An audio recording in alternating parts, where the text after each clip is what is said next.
BBK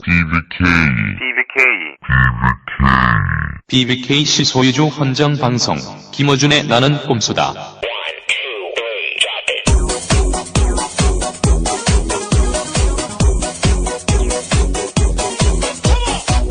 BBK 실소유주 헌정방송 봉주 12회 시작하겠습니다. 교도소 생활은 그리 힘들지 않습니다. 저는 슬프지 않아요. 근데 여러분들이 울고 있는 걸 보면 자꾸 저도 가슴이 아프니까 여러분들 들어가세요, 이제.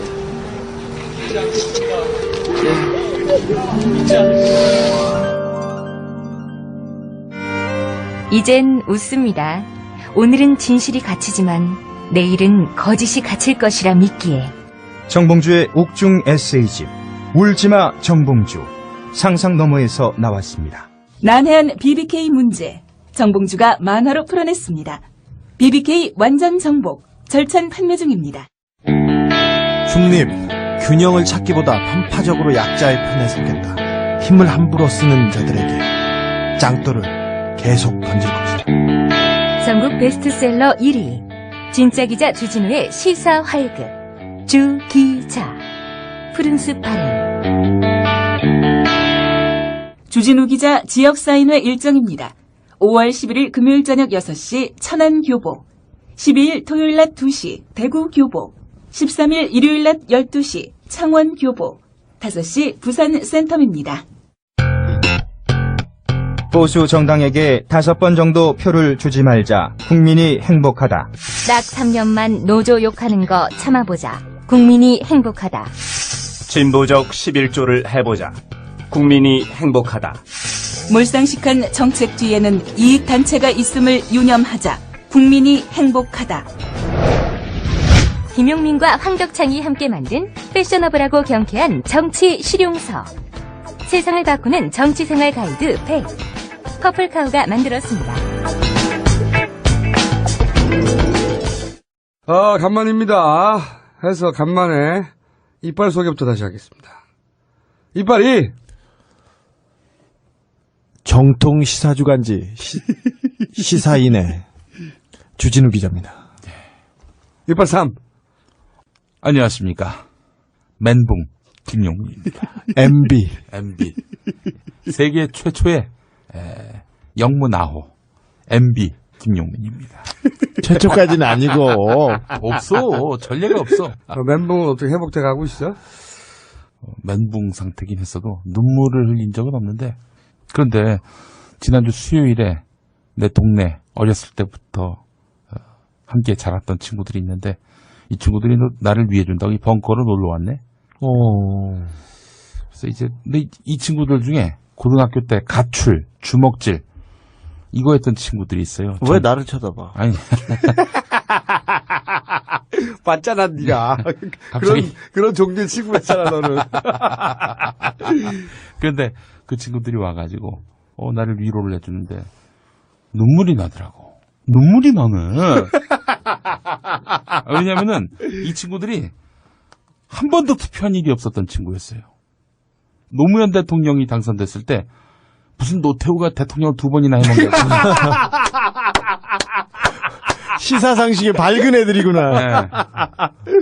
근데 이 친구들이 친구인 내가 막 검색어에 등장하고 막 나는 꼼수다 여기저기서 나오니까 방송을 들은 거야.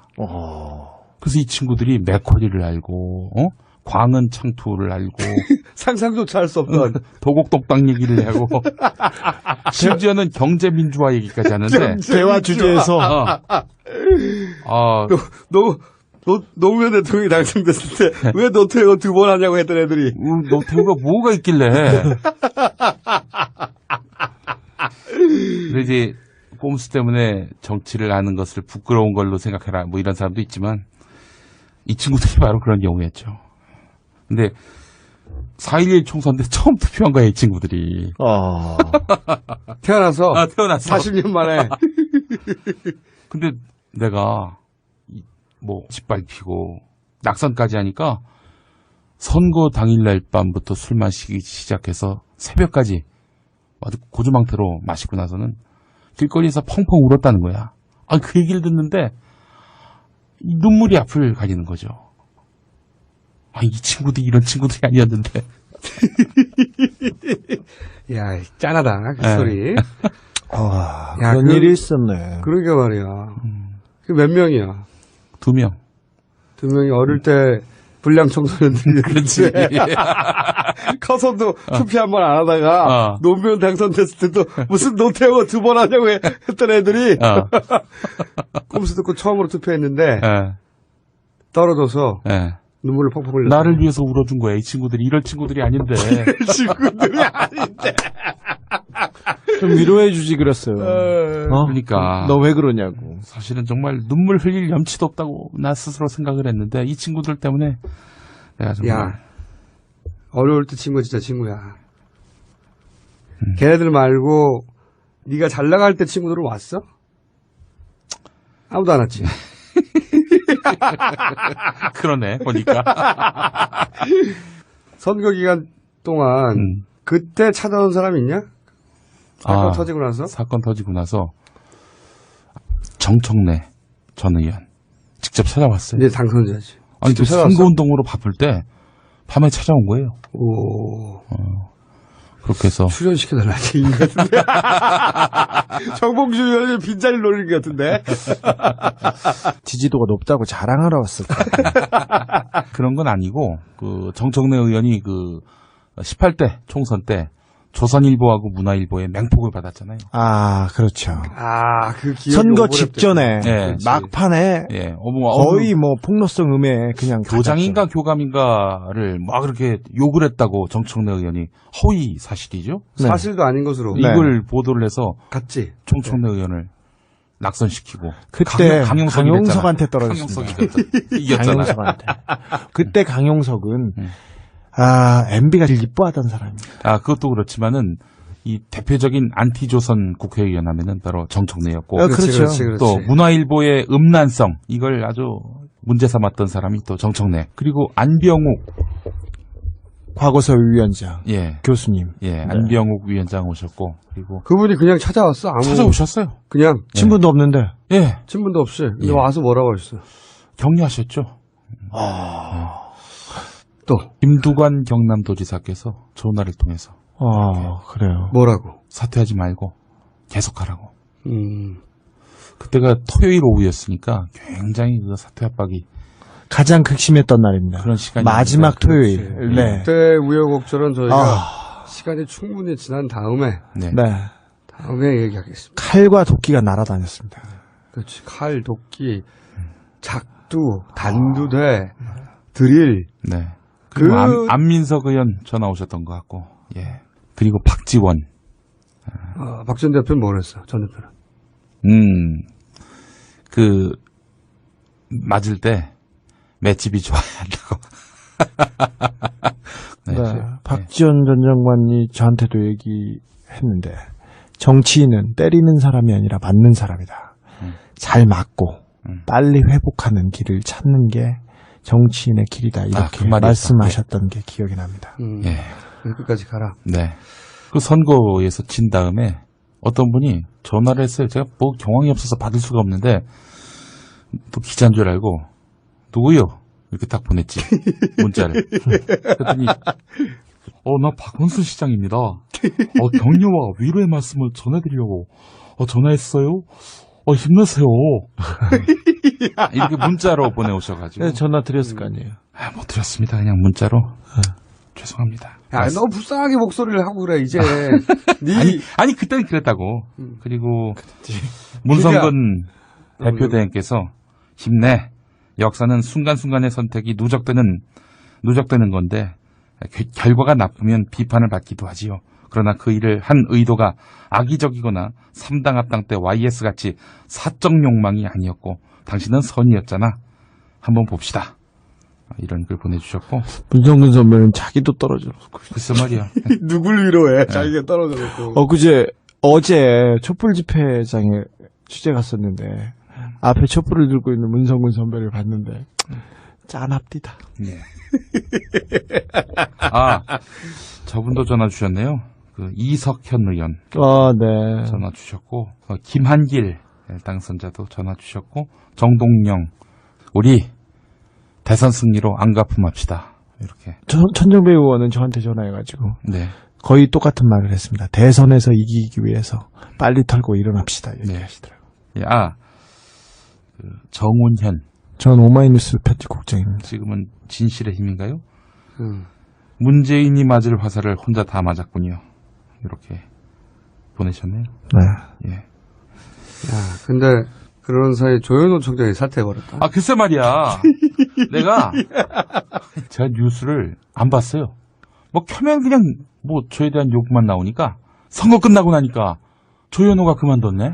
난 그 뉴스를 보면서 용민이도 가고 조현호도 가고 서로 생각할 것 같아. 서로 연락 안 왔어? 나한테? 안 왔어. 나 간다고? 근데 조현호 청장이 가면서 우는데 그 형님 우는 거하고 웃는 게 별 차이가 없어. 맞아. 사진을 보고 나 웃는 줄 알았어. 아, 근데 슬펐나봐. 네. 억울했나봐. 혹시 알고 계십니까? 조현호 사기 사건. 뭔데? 뭐야? 어떤 그 낙곰수 청취자가 우리 방송 듣고 내가 맨날 안녕하십니까 경찰청장 조현호입니다. 그래서 진짜 조현호가 저런 목소리인가. 목소리 확인하고 싶은 사람 많지. 그래서 이 양반이 경찰청장실로 전화를 했어. 그냥 다짜고짜. 다짜고짜 전화했어. 네. 웃기다, 그냥 뭐라고 했는데. 여기 민주통합당 대표실인데요. 대표실. 조현호 청장 계세요? 이런 거예요. 그래서 바꿔줬어 또. 안녕하십니까 조현호입니다. 똑같다지. 그러니까 이 사람이 놀란 거야. 진짜 똑같아. 그러더니 여기서 그냥 그럴 수 없잖아. 가지고 조 청장님 노무현 대통령의 명예를 훼손하고 아직도 출두 안 했습니까? 이런 거야. 그거는 경위 설명이 필요합니다. 이렇게 나왔다는 거야. 조현호가 긴장을 해서. 그래가지고 나갈 거예요? 안 나갈 거예요? 안 나간다는 것이 아니고 검찰과의 일정 조율도 필요하고 안 나간다는 얘기구만. 우리가 그렇게 우습게 보여요? 제1야당이? 그건 아닙니다만 절차가 좀 필요해서. 근데 그냥 끊어버렸지. 그래서 이제 조현호가 당황을 해서였는지 전화를 한 거지. 바로 그 전화로. 여보세요. 그 민주당 대표실 방금 전화한 아무개 씨 있습니까? 이렇게 물어봤다는 거예요. 그 옆에 있던 사람이 전화를 받고는 민주당에 그런 사람 없습니다. 끊어버렸다는 거야. 이거 웃기다, 이씨. 일명 조현호 사기 사건. 그분이 김 교수가 성대모사 하는 거하고 조현호 목소리하고 어떻다고 하던가요? 너무 똑같다는 거야. 야, 근데 어떡하냐, 이제 사퇴해버려가지고. 사실은 조현호 청장의 목소리가 이렇게 유명하게 된 거는 역대 경찰청장 사상 가장 유명한 목소리가 된 데는 김 교수의 공이 큽니다. 조진호! 뭐? 요새 선거법까지 위반했는데 경찰에 왜 안 나가? 너무 하늘이 예뻐서. 웃기지 마! 뭐? 경찰청에 빨리 출두를 해서 그래서 진술서를 적과! 이거 새로운 거다, 이 적과. 뭘 적고라고? 적과. 진술서를 적과! 이거 언제 개발했어, 야, 이씨. 멘붕인데 이거 언제 개발한 거야, 이거. 멘붕도 하나씩 해야지. 큰일 났어. 왜? 조현호 청장이 정말 핵심 아이템인데. 그래? 뭐 하나 개발한 거 없어? 상관없어. 조현호 전 청장이야, 그럼 되잖아, 이제. 안녕하십니까. 전 청장 조현호입니다. 좀 안 감기기는 해도 전 청장을 해, 그럼. 그런데 선거운동 기간 내내 내 옆에서 막 건강 챙기고 막 식사 챙기고 이런 분이 계세요. 아주 고마운 분이 있는데 바로 정봉주 의원의 형. 봉근이 형. 정봉근 형. 봉근이 형. 봉근이 형. 봉근이 형님. 네. 그 형님이 패션 센스 대단합니다. 항상 겨울에는 모피 코트 입고 그다음 개가죽 잠바 입고 다닙니다. 우리 봉근이 형님이 늘 옆에서 저를 챙겨주셨어요. 진호야. 똑같다. 형이 항상 우리 김 교수 이렇게 힘든 거 다 잘 알고 있으니까 밤 12시에 언제든 전화해. 라면 끓여줄 수 있어. 아주 이 선거에는 달인이야. 그 형님 뭐든지 달인이래. 진우야. 왜요? 형이 우리 진우가 다리가 뭉칠 때는 우리 김 원장을 불러가지고 말도 너무 똑같아. 김 원장님은 벌집 놓는 사람이잖아. 똑같아. 형이 그만해 이제. 그만해 이제. 그만해. 어디서부터 이 태권도하고 엮기를 해가지고 언제든지 연락해. 언제든지 연락해. 라면 끓여줄게. 12시에도. 밤 12시에도 연락을 하면은 형이 그분 말투가 장처래요. 여기 언제든지 연락해. 12시도 뭐든 해줄게. 라면을 왜 끓여줘? 아, 웃기다, 씨. 형이 그만해, 이제. 그만해. 저 문장구조, 항상. 문장구조가 똑같아. 형이 형이 언제든지 연락해. 12시에라도 뭐든지 해줄게. 여기서 전화해볼까요? 봉근 형한테? 다음 주에 목소리 다음 주에. 담자. 다음 주에 한번 전화해보자고요. 전화 연결해서 봉근 형 목소리 들려드리겠습니다. 진우야. 형님 꼭 그렇게 말을 해. 형이 이 밤 12시에도 전화를 받을 수가 있으니까 전화해보자고. 연락해. 지금은 새벽 1시잖니? 형이 밤 12시까지는 받을 수가 있어. 왜 제가- 맨날 밤 12시인지 모르겠어, 근데. 개가죽 잠바를 즐겨 입는 우리 정봉근 형님. 존경합니다, 형님. 선거 기간 동안에 인상적인 얘기 하다가 갑자기. 아니, 엄청 인상적이었어. 아니 근데 인터넷을 검색하는데 국민대가 낳은 3인방이다. 뭐 이런 글귀가 있었어요. 이번 그래서 선거에. 인터넷에서? 네, 그래서 내가 그래도 국민대 박사 과정을 했으니까 오, 그렇구나. 어떤 분인가 봤더니 김영태, 문대성, 김용민. 그래요? 누가 국민대가 난 3인방이야? 아니, 문대성은 국민대를, 김영태는 거기 학사 학위를 받았고 문대성은 박사 학위를 네. 받았고 저는 박사 과정을 마쳤죠. 야, 국민대에서 항의 들어오겠다. 그러니까, 아니, 아무튼, 국민대 출신에 훌륭한 분들 많기 때문에. 많죠. 이 3인방. 근데, 아니, 근데 김영태는 웃기다. 가벼운 몸다툼 김영태 의원. 네. 재수 강간 미수 사건. 옷을 벗고 달려들었는데 가벼운 몸다툼이었다. 박근혜 위원장. 예전에 언론 특보를 했죠. 기억해 주십시오. 네. 제가 요즘에 교회를 못 나가요. 그렇다면. 네. 제가 다니는 교회 원로 목사인 이동원 목사께서 선거 기간 동안에 기도해 주러 왔어요. 아니, 자기가 다니는 교회 신자가 선거 출마해서 와가지고 기도해 주는 거 이상한가? 안 이상하지. 네. 그 자체로. 당연한 거지. 그래서 그랬더니 완전히 이분이 너무 어렵고 괴롭게 됐다고 얘기를 하더라고요. 네가 다니던 교회의 원로 목사님이 예. 네가 출마해서 기도를 해주시러 왔는데 그 사실을 알고 나중에 네. 교회 외부에서 원로 목사님을 공격했다. 네. 김용민을 위해서 기도해줬다고. 네. 아니 그런데 상대가 사형수라도 그 사람을 위해 기도해주는 게 목사의 일 아닌가요? 그분이 와가지고 저에 대해서 지지 선언을 했다든지 그게 아니거든요. 근데 우리 이동원 목사님 같은 경우에 이 양반이 한기총은 없어져야 된다. 막 무슨 금권 선거 이런 걸로 계획적인 분이구나. 완전히 기독교 방침 다 시키고 있다라고 판단을 해서 이런 거 없어도 우리 한국 교회는 건재할 수 있다. 지금껏 한기총이 보여준 게 네. 기독교적이라고 볼 수 없는 행동들이 너무 많았어요. 정치적인 행동이 많았지. 그렇죠. 네, 그렇습니다. 그래서 한국 교회를 그걸 빌미로 해서 이 목사님 공격을 당했구나, 거꾸로. 그렇죠. 그럼 너 그럼 교회 못 가겠다, 진짜? 못 가죠. 저는 그 목사님 정말 존경하고 더는 짐이 돼서는 안 된다 이런 마음이 들어서 교회 발길을 끊었습니다. 그래서 이제 어디서 예배 봐, 요새? 그 인터넷으로 이제 예배를 봤는데 한참 설교를 듣다 보니까 이 목사가 나하고 낙곰수를 막 비난하는 거예요.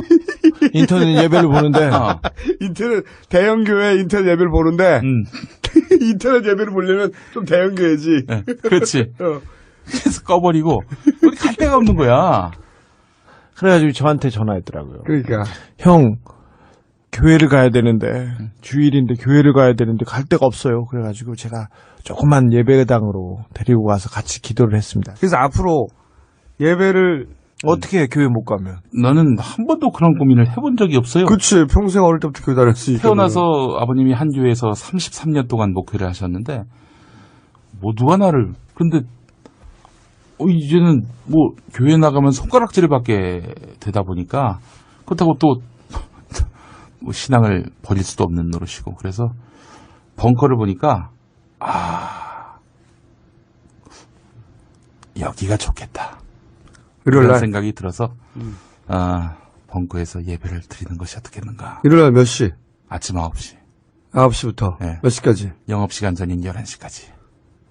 야, 네. 10시 반부터 준비해야 돼.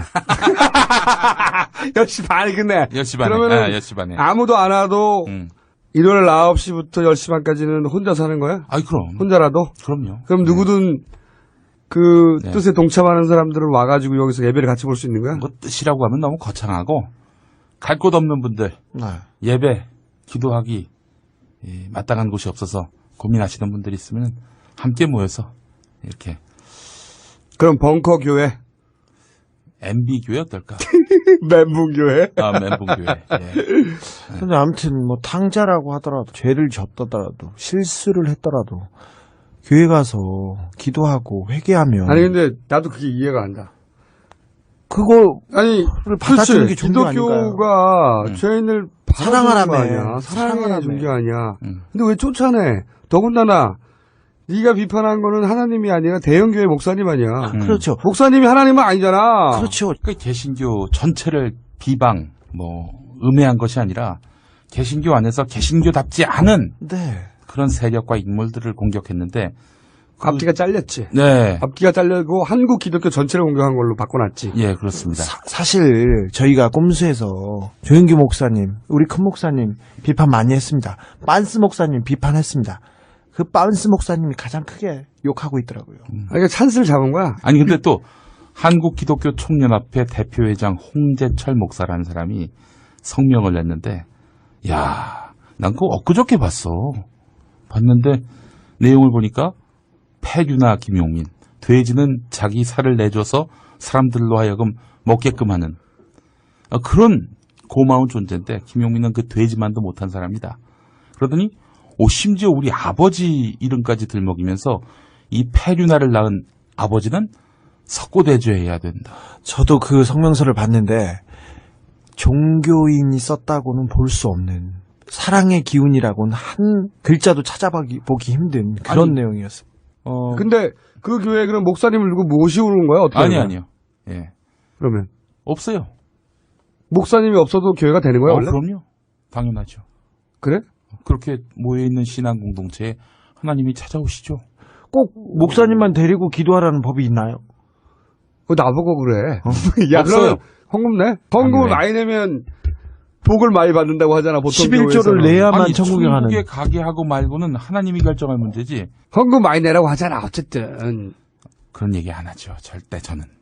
그럼 여기서는 현금도 없어? 왜냐하면은 일단 김총수가 공짜로 사용하게 해줄 것이기 때문에 지출할 내용이 없어 보여요. 예, 그렇기 때문에. 헌금도 없어? 네. 헌금 없고 그리고 목사님 없고 뭐 어떻게 진행되는 거야?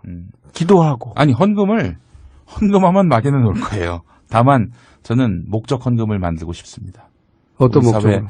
어려운 이웃들을 위해서 강정마을을 위한 헌금, 혹은 쌍용자동차 노동자들을 위한 헌금, 국민일보 노조원들을 위한 헌금, 이렇게 그때그때 꼭 필요한 목적 헌금을 만들어서 그분들에게 그거 모아가지고 교회 지으려는 거 아니야? 보통 건축 헌금 이런 거 많이 하라고 그러지 않나? 건축 헌금 그런 거 아니에요. 그런 거 많이 하죠. 그리고 그러니까. 아니 목사님들 그 헌금 많이 걷습니다. 요즘에 자녀 유학을 위한 헌금. 자녀 유학을 그냥 사모님 명품을 위한 헌금. 그런 진짜예요. 헌금도 있어?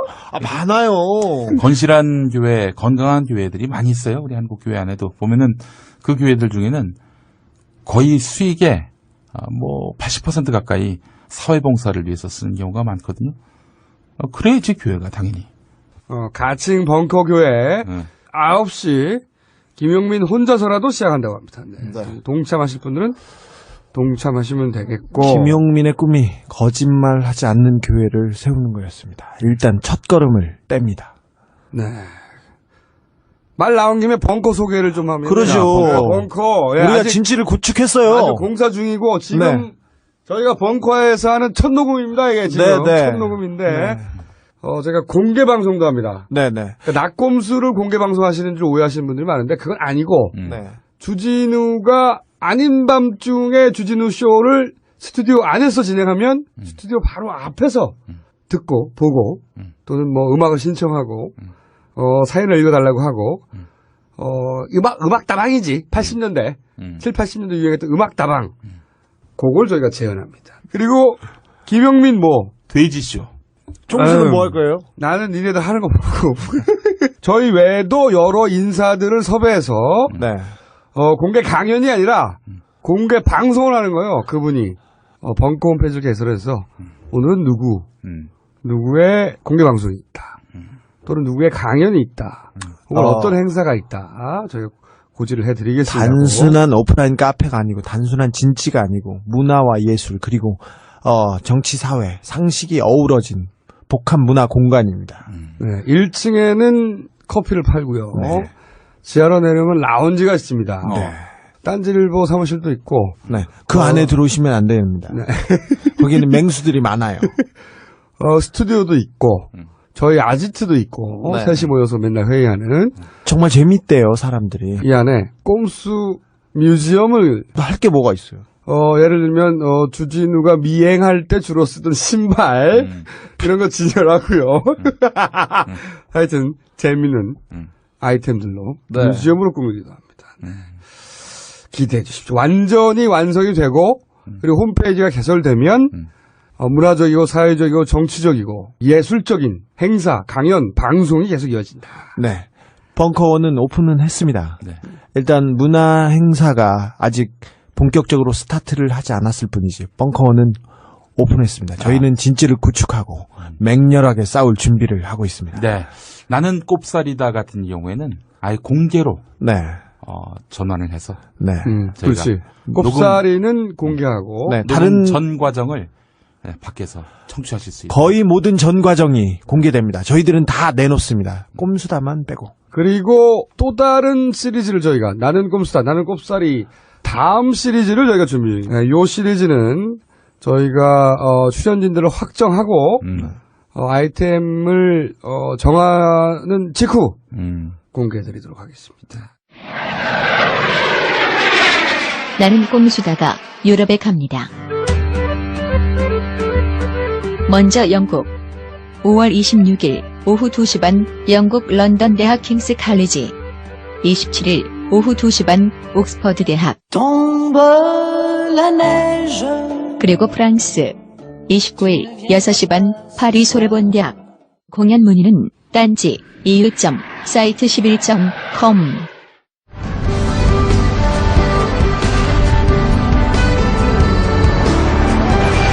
지금부터 이명박 대통령의 속마음 연설을 보내드립니다. 안녕하십니까. 국민의 생명 건강에 전라 위협을 이명박이가 이렇게 인사를 드립니다. 정부의 방침은 확고합니다. 국민 건강은 그 어떤 것과도 바꿀 수가 있습니다.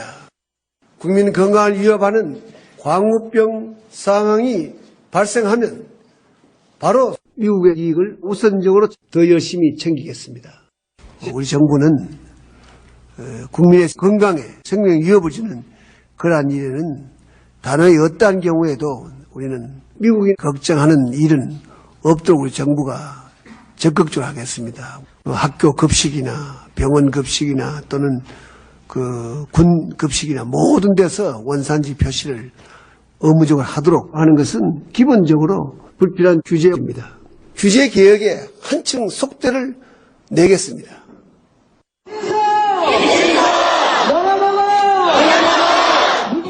광화문 일대가 촛불로 밝혀졌던 그날 밤에 저는 청와대 뒷산에 올라가 끝없이 이어진 촛불을 바라보았습니다. 시위대 함성과 함께 제가 오래전부터 즐겨 부르던 거짓말이야 거짓말이야 거짓말이야 거짓말이야 거짓말이야 노래 소리도 들려왔습니다. 캄캄한 산중턱에 홀로 앉아서 시가지를 가득 메운 촛불의 행위를 보면서 국민들을 편안하게 모시지 못한 제 자신을 졸라 자랑스럽게 생각했습니다. 오랜만에 와서 오늘은 사실은 워밍업이기 때문에 그동안에 못 전한 소식들 그동안에 못 전한 소식. 주진우 책! 사인회를 못하겠어 사인회를! 씨발 왜냐? 정치적이라서 안 된다는 거 아니야. 정치적이지 않은 사연성이 어딨어. 근데 또 탁현민 책은 된다? 사인회? 탁의 굴욕으로 내가 보기에는 출판 역사에 기록될 것이야. 저만 안 되는 거군요. 그러니까. 그래서 저희가 우발적으로 가서 했습니다. 아니 용민이 너도 사인회 못하지 않았냐? 종로에서는 못했어요. 종로교보에서 못했어요. 종로교보가 상징적인 곳이라고 해서 예. 광화문 못하게 교보. 광화문 교보가 기사를 안 써주니까 그치. 나온지도 몰라요. 주변 사람들은. 아직도 나온지 모르는 사람 많아. 네. 네. 저희 부모님, 철저하게 무시하는 거지. 부모님도 모르시더라고요. 부모님은 원래 네가 뭐 하는지 모르신지 역사가 오래됐잖아. 형이 밤 12시에 가서 한 10권 사줄게. 진우야, 형이 꼭 사줄게. 거물 조폭 중에 만보형이라고 하나 김승현 회장 폭행 사건의 주범입니다. 그걸로 빵에 갔었죠. 그 양반이 책을 읽고 전화를 했어. 책을 잡자마자 다 읽어버렸네. 그러면서 주진우 책을 다루는 유일한 매체가 우리야? 우리만 다뤄 씨발. 그리고 또 용미운동회 했어요. 용미운동회. 네, 뜨거웠습니다. 아주 뜨거웠어요. 네. 제가 보기에는 말이죠. 경찰 추산 1000명 정도 왔는데. 경찰 추산으로 우리나라 인구가 500만 안 됩니다. 네, 100만. 저희가 운동회를 했는데 운동회가 안 돼. 너무 많이 와서 운동을 못할 정도였어요. 꽉꽉 찼지 꽉꽉 거기가. OX 퀴즈 해가지고 탈락을 해야 되는데 사람이 너무 많아서 탈락을 하면 할수록 더 많아져 사람이. 자꾸 들어와. 줄다리기를 했는데 줄다리기 줄이 끊어져 버렸어. 네. 줄다리기 줄 빌려준 업체에서도 이런 경우는 없었다고 합니다. 줄이 다 끊어졌어요. 뚝 끊어져 버렸어. 너무 많은 사람이 땡겨가지고. 그렇게 많은 사람들이 달라붙어서 땡길 줄 누가 알았겠어. 뚝! 한 번에 끊어져 버렸어. 한 번에. 너무 즐거웠습니다. 근데 그날 가장 충격적인 건 밧줄 끊어진 게 아니야. 그날 낙선자들이 왔었잖아요. 네. 몇 분 왔는데 그 가장 충격적으로 밝혀진 사실은 정동영 의원과 강기갑 의원이 동갑이라는 거야. 졸라 충격적인 사실. 응? 면도를 하기 전까지는. 작은 아버지 정도 되는. 그렇죠. 3,000번은 됐죠. 나이 갖고 자꾸 이야기하는 거는 중요하지가 않아. 아니 나이가 많다고 심지어 자기가 형이라고 나보고 자꾸 거니 그러는데 어디 감히 나한테 그 거니 아니 그러면 친형이 동생한테 거니 하지. 그럼 거니 형 그러냐? 그 양반은 우리 집에서 퇴출이 된 사람이야. 우리 집에서는 제사도 못 지내. 아니 가족이라는 게 보살펴주고 그렇게 좀 인정해주고 그래야 되는 거 아니에요? 퇴출이 이게 집에서 쓰는 단어야? 재용아 넌 나한테 그러지 마라.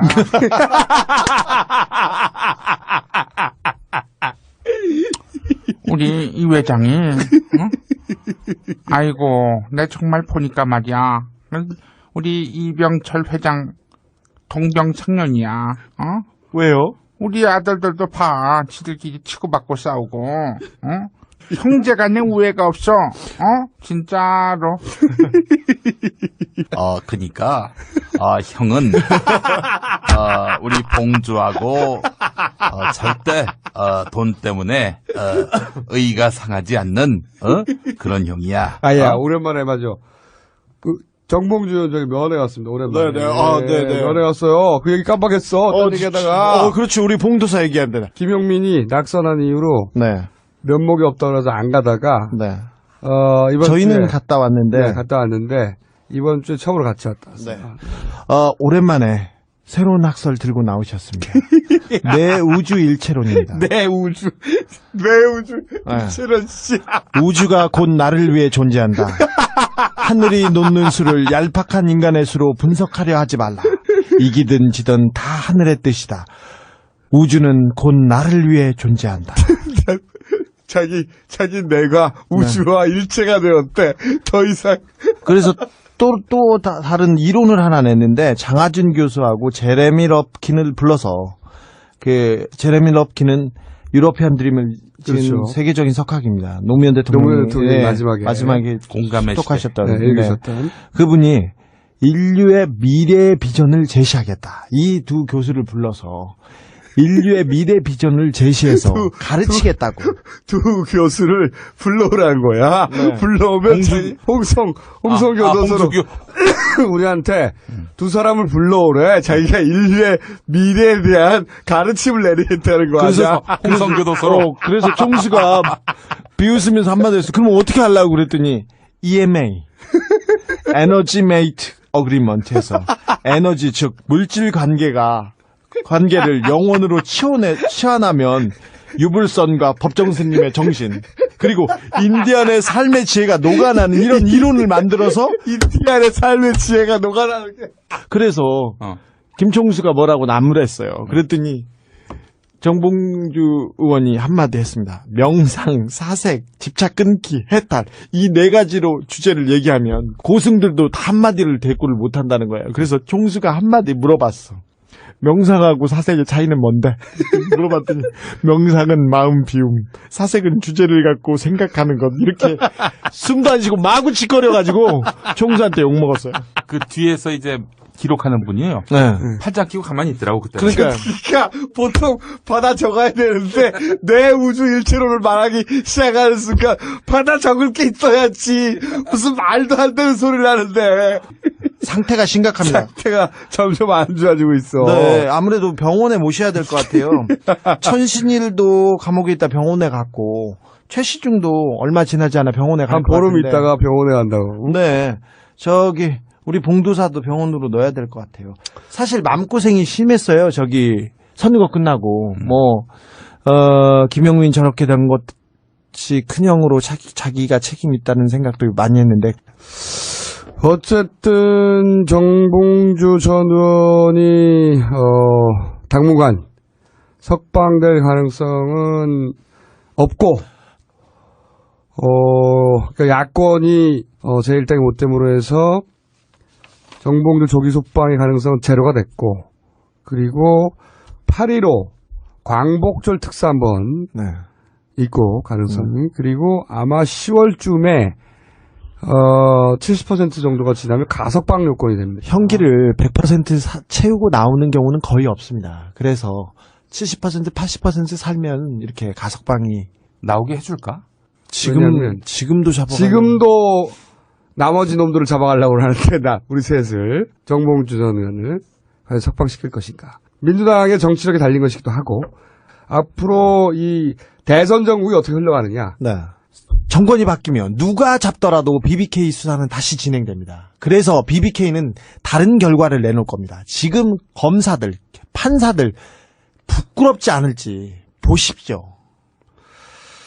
지금 만기 나오면 대선 끝나고 일주일 후에 나옵니다. 우리 봉도사. 일주일에 나오는데 그 전에 나올 수 있게 하기 위해서 저희가 매일매일 고민하고 대선 전까지 최선을 다할 겁니다. 민주당 국회의원들 봉도사 곁에 서겠다고 봉도사를 꺼내오겠다고 다 소리쳤습니다. 그러니까 자신들이 필요할 때 봉도사의 인기를 끌어다 썼고 민주당 인기가 상승하는 데 기여했는데 이제 앞으로 민주당이 어떻게 할지 두고 봐야 될 것 같아요. 어쨌든 저희는 봉도사를 잊지 않고 매주 다시 찾아갑니다.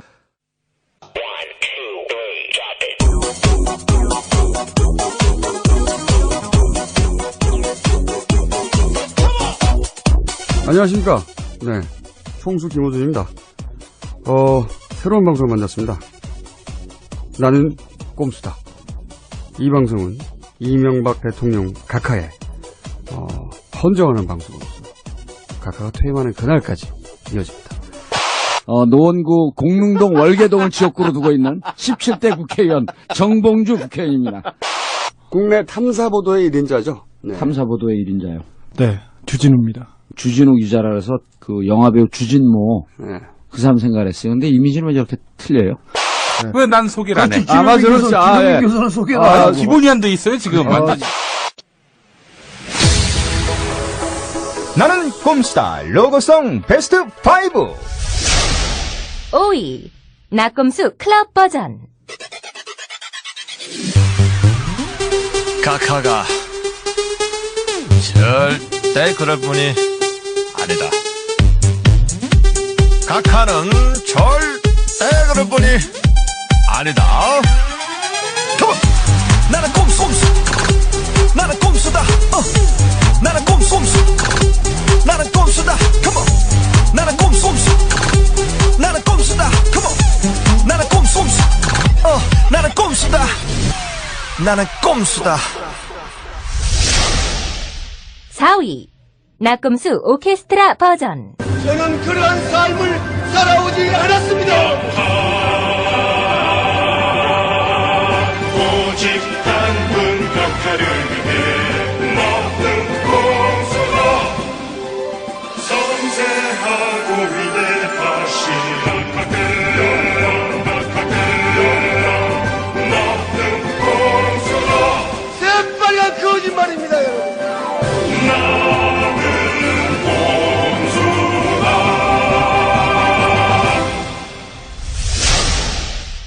3위 나꼼수 트로트 버전. 꼼수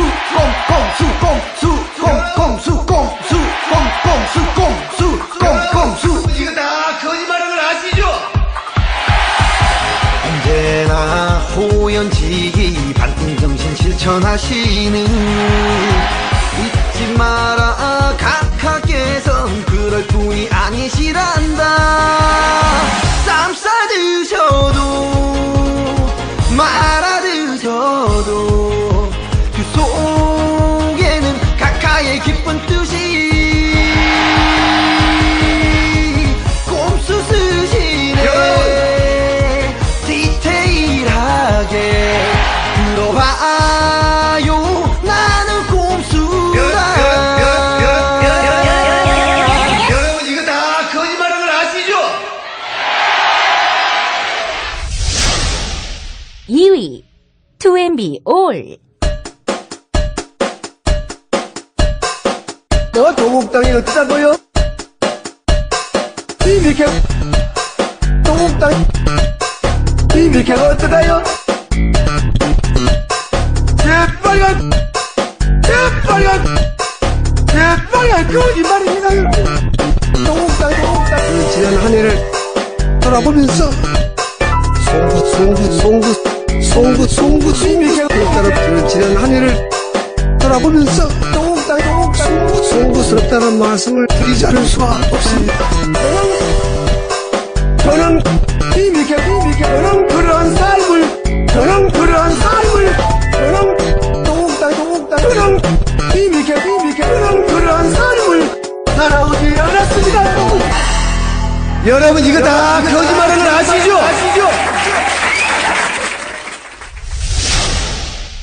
대망의 1위는 빅엿. 당신에게 드립니다. 우린 많이 먹었어요. 정신없이 퍼다먹다 보면 할 일 없는 백수 된다. 우린 새끼 손을 들고 너희에겐 중지된다. 졸지마 씨발. 정확한 득표율과 참여자 수는 딴지일보 홈페이지에서 접하실 수 있습니다. 지난 1년간 나꼼수 로고송을 만들어주신 모든 아티스트 여러분에게 감사의 뜻을 전합니다. 오늘은 저희가 오랜만에 시작하는 관계로 그동안 못 전해드린 저희와 저희 주변 사건들 정리하고 있는데, 요거 잠깐 말씀드려야 되겠네. 총선 끝나자마자, 저한테 가장 먼저 있었던 일은 뭐였냐면, 주진우가 검찰로부터 전화 받은 겁니다. 끝나자마자. 총선 다음 날부터. 바로 다음 날부터. 검사로부터. 검찰에서 주진우 수사하라고. 그리고. 수십 차례. 언론에 보도되지 않았지만. 네. 정봉주 전 의원도 검찰이 3번이나 홍성지청으로 불렀어요. 네. 그러니까 사람들은 나경원 건이 총선 때문에 끝났다고 생각하고 있었는데 그 시간에도 맹렬히 굴러가고 있었어요. 그렇죠. 검찰이 총선 결과가 나오니까 일종의 나경원 부활 프로젝트가 가능한지 간을 한번 보려고 했다. 이렇게 추정합니다. 나경원 전 의원이 공식 석상에 얼굴을 드러내기 시작했습니다. 턱걸이하고 포옹도 하고 공도 던지고 그랬어요. 시구했어요. 그 전에 총선 바로 다음 날 주진우, 정봉주 조사한다고 난리 났었어요. 그때 출두하라고. 이미 경찰에서 검찰에 송치될 때 불기소로 송치됐다고. 그리고 이 정도 사건은 바로 전부 다 검찰의 지휘를 받고 내린 결론이거든. 이건 끝난 사건이었거든. 그렇습니다. 선거 총선 전까지는. 근데 검사가 다시 들춰보고 다시 수사할 수 있습니다. 하지만 있지. 근데 이 사건의 본질이 뭐였냐면은 가장 중요한 거는 기소청탁건인데 나경원 전 의원의 남편 김지혁 판사가 처음엔 아니라고, 그런 적이 없다고, 기소청탁은 없었다, 성추행이다, 뭐 이런. 전화도 기억이 안 난다고. 그렇죠. 다 기억이 없고 그런 내용이 없다고 했는데 나중에 박은정 검사가 기소청탁 그 압력을 받았다 이렇게 얘기 나오니까 그때서는 전화를 했었지, 이렇게 갑자기 생각하면 나버렸네 이렇게 얘기를 해가지고 기소청탁은 거의 기정사실화가 돼 있던 상황이었습니다. 기소를 하지 않았기 때문에 불기소 이유서를 검찰이 작성해서 보내줘야 됩니다. 왜냐하면 우리도 소를 제기했기 때문에. 네. 핵심 내용이 뭐냐면 그 불기소 왜 기소하지 않았느냐. 주진우가 출석을 안 해가지고 사건의 진상을 규명할 수 없었다야. 핵심 내용이. 근데 이게 가만히 생각하면 골 때리는 게 주진우가 기소 청탁을 한 게 아니야. 주진우는 그걸 취재했을 뿐이에요. 사건을 일으킨 게 주진우가 아니라고. 근데 주진우를 취조하지 않아서 진상을 규명할 수 없다는 게 말이 안 되지. 기소 청탁을 한 건 김지호 판사니까 김지호 판사를 수사했어야지. 네. 제대로. 네. 그리고 그 사실을 현직 검사임에도 불구하고 자신이 할 수 있는 최대한 구체적으로 박은정 검사가 증언을 전달했어. 네. 그런데 주진우가 출두하지 않아서 진상규명을 못했다고 주진우한테 다 뒤집어씌워. 이게 말이 안 되는 거지. 제가 출두하진 않았어요. 계속 나오라고 전화하니까. 왜냐면은 우리는 프레임이 이미 짜져 있다고 봤거든. 네, 이미 끝난 상황이고 결론을 내리고 그리고 나만 트집 잡는 수사에 이쪽은 불기소하고 주진우는 잡을 게 있냐 없냐 이걸 뒤지는 상황이라고 우린 이해했기 때문에 진짜로 이 사건을 제대로 다룰 의지가 있느냐. 네. 왜냐하면 박은정 검사의 진술은 대단히 구체적이었습니다. 네. 언제 어떻게 뭐라고 했다. 포스트잇까지. 그리고 당시 판사인 남편이 자위대 참석으로 큰 곤욕을 치르고 있던 정치인 아내 나경원 의원과 관련된 사건이 자신의 관할에서 있었단 말이지. 그런데 그 담당 검사에게 전화를 했어. 전화를 했다는 사실 자체를 부인하지 않았어.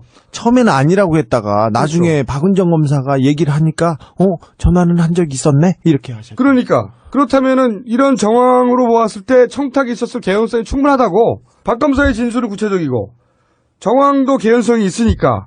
그리고 원래 박은정 검사는 같은 법원에서 일했던 알던 검사야. 선배고 정황적으로 존재하잖아. 그런 사건이 존재했을 만한 개연성이. 그럼 충분히 수사를 했어야지. 그 후임 박은정 검사의 후임 최아무개 검사도 부인하지 않았어요. 부인하지 않았습니다. 기억이 나지 않는다고 그랬지. 정말 강력하게 부인하려고 했다면 아니다라고 해야 되지. 그렇죠. 보통 그 사실이 존재했으나 자기가 책임질 수 없을 때 빠져나갈 때 쓰는 워딩이 그거지. 그리고 이 수사가 어디에서 시작됐냐면은 저희가 꼼수다를 통해서 이 기소청탁 의혹을 제기하자마자 나경원 후보 측에서 주진우가 나꼼수가 자기를 음해할 목적으로 명예훼손을 했다고 허위 사실을 공표했다고 저희를 고발했어요. 그래서 시작된 거예요. 그러니까 이게 검찰의 시각은 이건 주진우 사건으로 보는 거예요. 그래서 주진우가 출두하지 않아서 사건을 다 진상을 규명할 수 없다고 말하는데 검찰의 시각을 드러낸다고. 이 사건은 김재호 판사 사건이에요. 김재호 판사가 기소 청탁을 했느냐 안 했느냐를 밝히는 사건이지 주진우는 취재했을 뿐이야. 그 사건의 주인공이 아니라고. 근데 검찰의 시각은 그랬던 거지. 그리고 박원정 검사는 현직 검사에다가 자신이 기소 청탁을 받았다는 사실을 밝히는 것으로 인해서 자기가 얻을 이득이 없어. 아, 그럼요. 거짓말할 이유가 없다고. 오히려 불이익만 있지. 그러니까 이 사건은 충분히 김재호 판사를 집중적으로 수사할 만한 정황이 넘쳐나는 사건이었다고. 근데 저쪽은 털어주고 네. 이쪽도 마지못해 네. 털어준 것이지. 당연하죠. 저희는 나경원 후보 측이나 김재호 판사가 권력을 갖고 있다고 해서 힘없는 사람을 이렇게 괴롭히지 말라. 법 안다고 해서 법인 모르는 사람을 이렇게 괴롭히면 안 된다고 그거에 대해서 엄중하게 경고하는 거지. 저 사실은 더 많이 내놓고 싶었어요. 하지만 그 사람이 부끄러워하고 판사로서 부끄러워하라고 제기한 내용인데 그걸 가지고 이런 식으로 이게 망가뜨려 놓고. 여러분들이 모르는 사이에 그렇게 끝난 줄 알았던 사건을 다시 되살리려고 했던 시도가 있었고, 검사가 수십 차례 직접 전화를 하는 건 저는 제가 법조인 경력 10년 넘게 법조인 단연간 이 소송에 시달려봤지만 이런 경우는 처음이었어요. 자, 그게 여러분들이 저희 방송을 듣지 못하는 사이에 있었던 일이고, 저 이명박이가 대통령이 되면 세상은 달라집니다, 여러분. 꼼꼼하고 디테일한 그 모습에 나도 모르게 사랑에 빠져버렸어. 언제 어떻게 이렇게 내 맘을 몰라줄 수 있니? 진실을 알고 싶어. 왜 나를 가둬둬 이 좁은 감옥에. 절대로 각하는 이러실 분이 아니잖아. 새빨간 거짓말입니다, 여러분. 아니야. 오곡동 땅이 누구 땅이냐? 검찰은 이미 다 알고 있습니다. 아니야. 투자 조작으로 수많은 사람들에게 피해를 준 BBK는 누구의 회사인가? 사명 고유의 위장 전업 위증 교사의 금품 살포의 거짓말까지 무슨 수로 막습니까? 저는 그런 삶을 살아오지 않았습니다, 여러분. 누가 나에게 돌을 던질 수 있습니까, 여러분?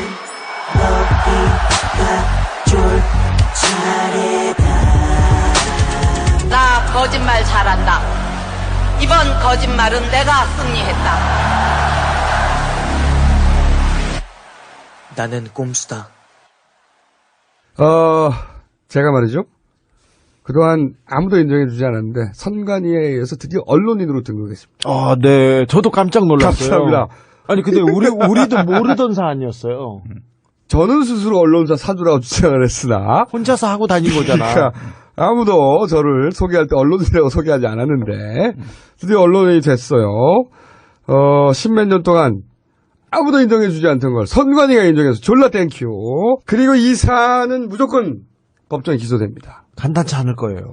요즘 이 경찰이 아주 언론 플레이를 세게 합니다. 세게 합니다. 원래 출석이 오전 10시 네. 통보인데 기사가 10시 반에 깔려 불응했다고.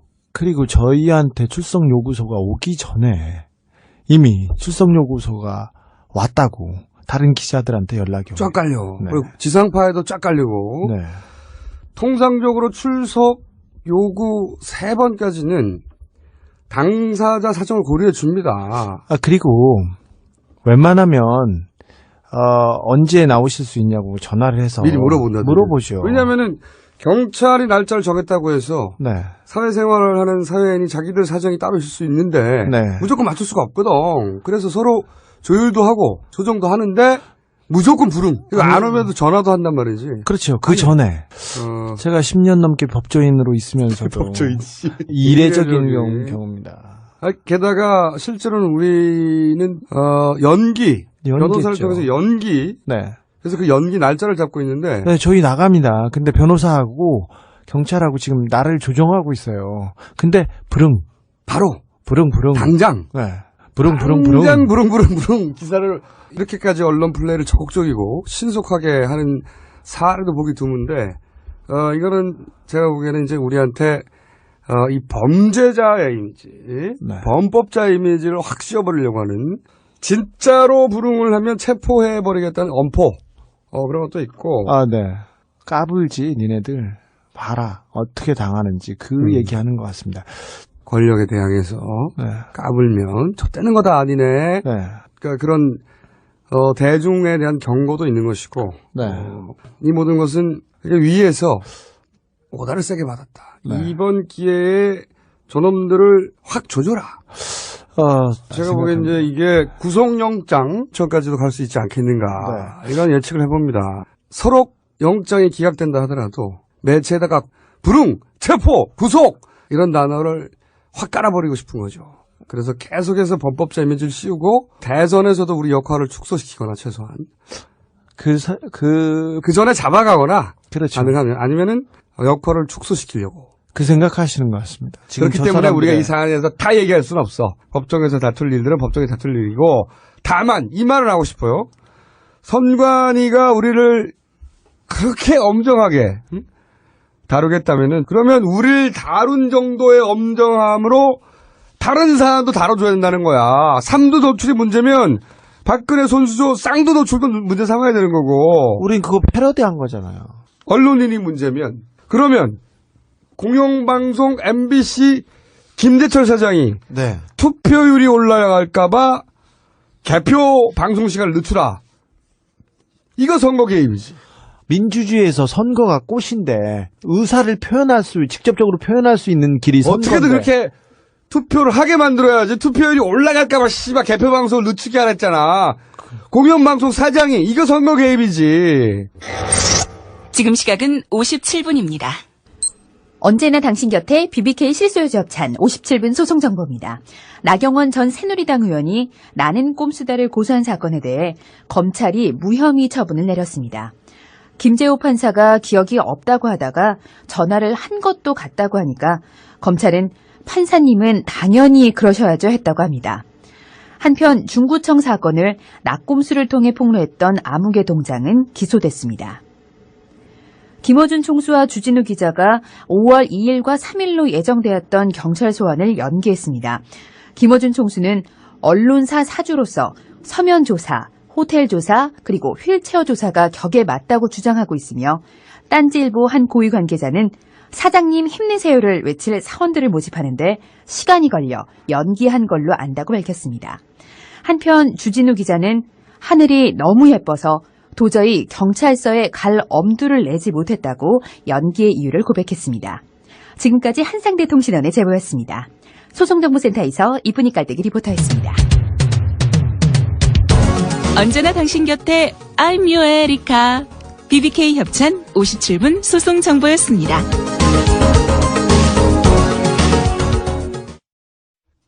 그리고 이런 것도 있어요. 비례대표 발표 5일 전까지도 친박 사설을 쓰던 네. 중앙일보 논설위원 요런 거 문제 삼아야 되는 거고요. 네. 전 정치부장이에요. 중앙일보 그 논설 쓰는 거면 손수조 공천이 장난일까요? 박근혜 눈물을 흘리지 않으려면 김무성의 진가는 그리고 다 친박이야. 이분은 내용이 관훈 클럽 토론회에 나와가지고 직접 물어봅니다. 우리 박근혜 대표한테. 썰렁 유머를 제법 잘하신다고 들었는데 여기서 하나 해주면 안 될까요? 이런 식으로.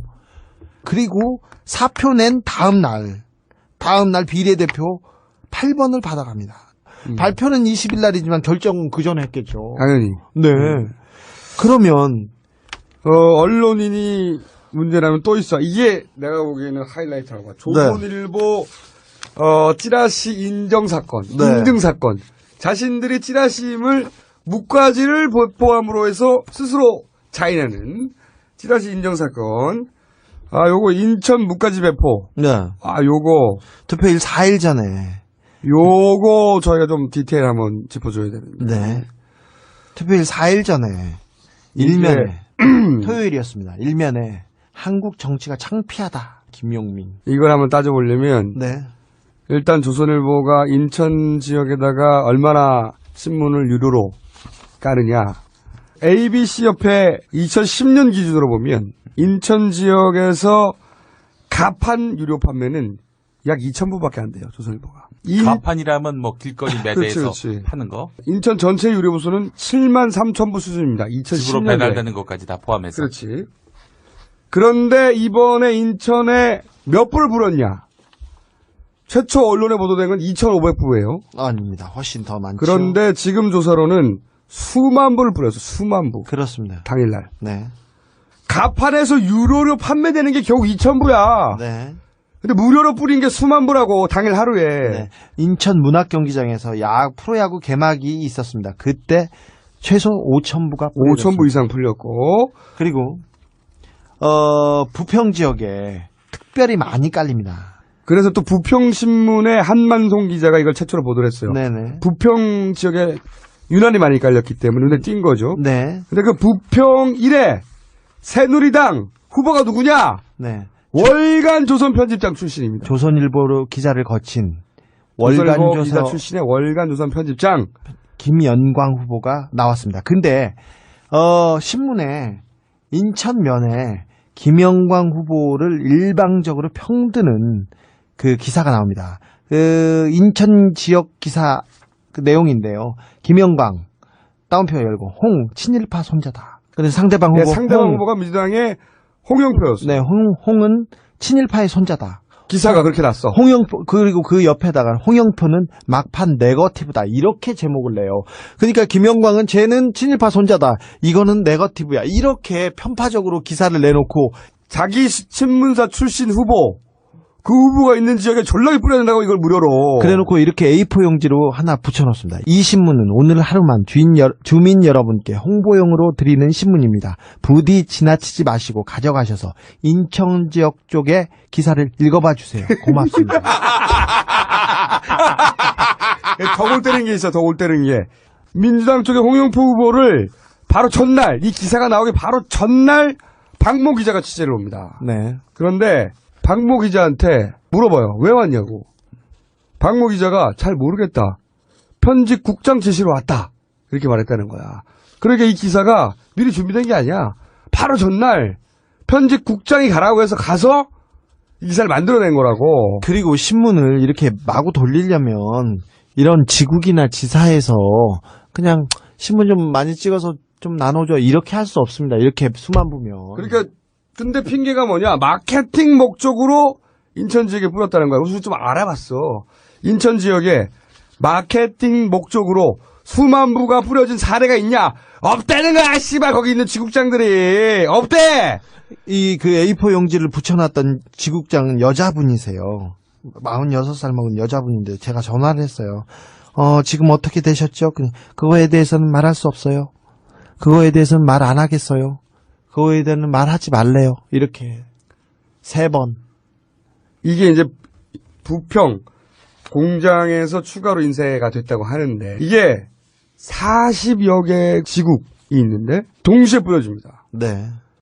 문화경제뿐만 아니라 인천 지역에 있는 대형 아파트 단지 다 뿌려져요. 계양구, 서구, 연수구, 남구, 남동구, 부평구에서 무가지가 그냥 뿌려집니다. 그리고 그 일면에 김용민의 무수한 사진 중에 하필이면 목사님 복장을 한 사진을 골라서 일부러 사진을 일면에 대문짝만 하나 뽑아. 제목은 한국 정치가 창피하다 이렇게 나옵니다. 왜냐? 다음날이 부활절이거든. 그렇죠. 하고 맞은 사진 중에 다음날이 부활절이라서 김용민 목사 복장 사진을 일부러 일면에 뽑고 그리고 바로 전날 편집국장이 일부러 기자를 보내서 자기 신문사 출신 후보를 위한 기사를 쓰고 네.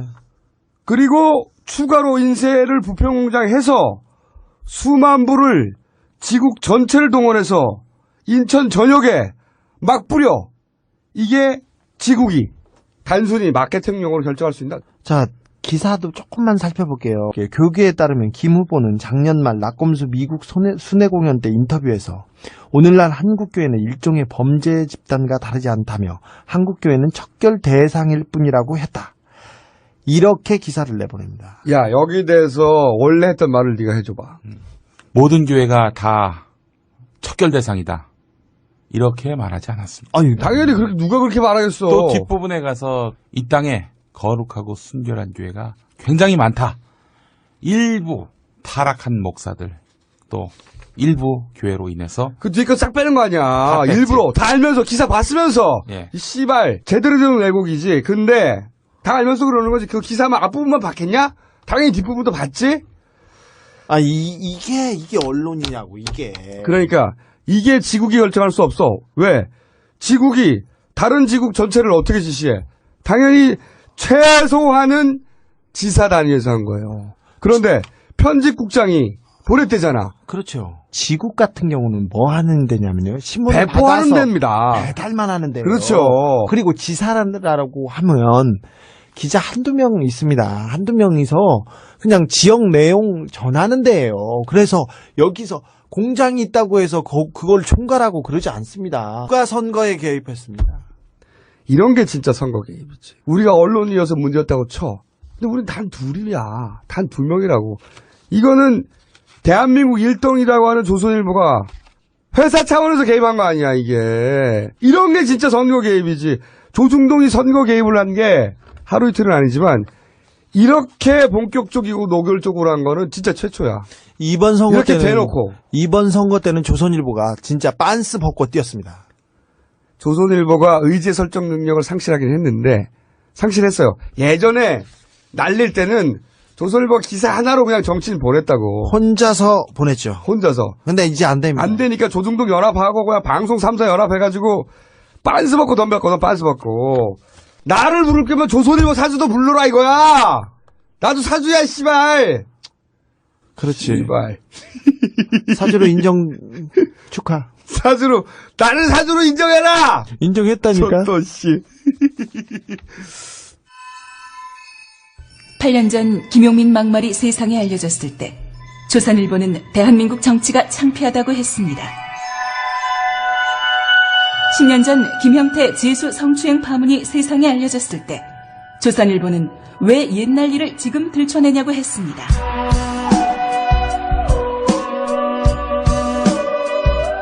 하고 싶은 말만 하는 신문 조선일보. 절동문의는 1577-8585입니다. 자, 오늘은 폭탄을 터뜨리려고 하는 건 아니고 저희가 워밍업 하고 있습니다. 워밍업. 선관위 얘기 나왔으니까 선관위 얘기도 짧게 좀 하자고. 네.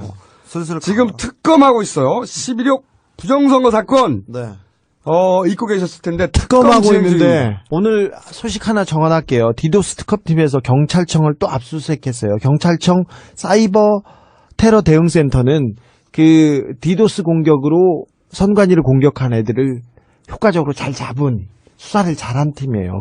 근데 오늘이 두 번째 압수수색이었는데 압수수색을 했어요. 그래서 오늘 3일 오전 10시 30분 특검팀 검사 1명하고 수사관 7명이 총 출동해가지고 저기 경찰청 본청에 있는 사이버 테러 대응센터에 압수영장을 딱 보여주면서 딱 들어갔어요. 사무실에. 딱 갔는데 사무실 그 앞에 있는 아줌마가 청소하는 아줌마가 오늘은 바닥 청소하는 날이어서 왁스로 청소했으니까 들어가면 안 돼. 그래가지고 못 들어갔어요.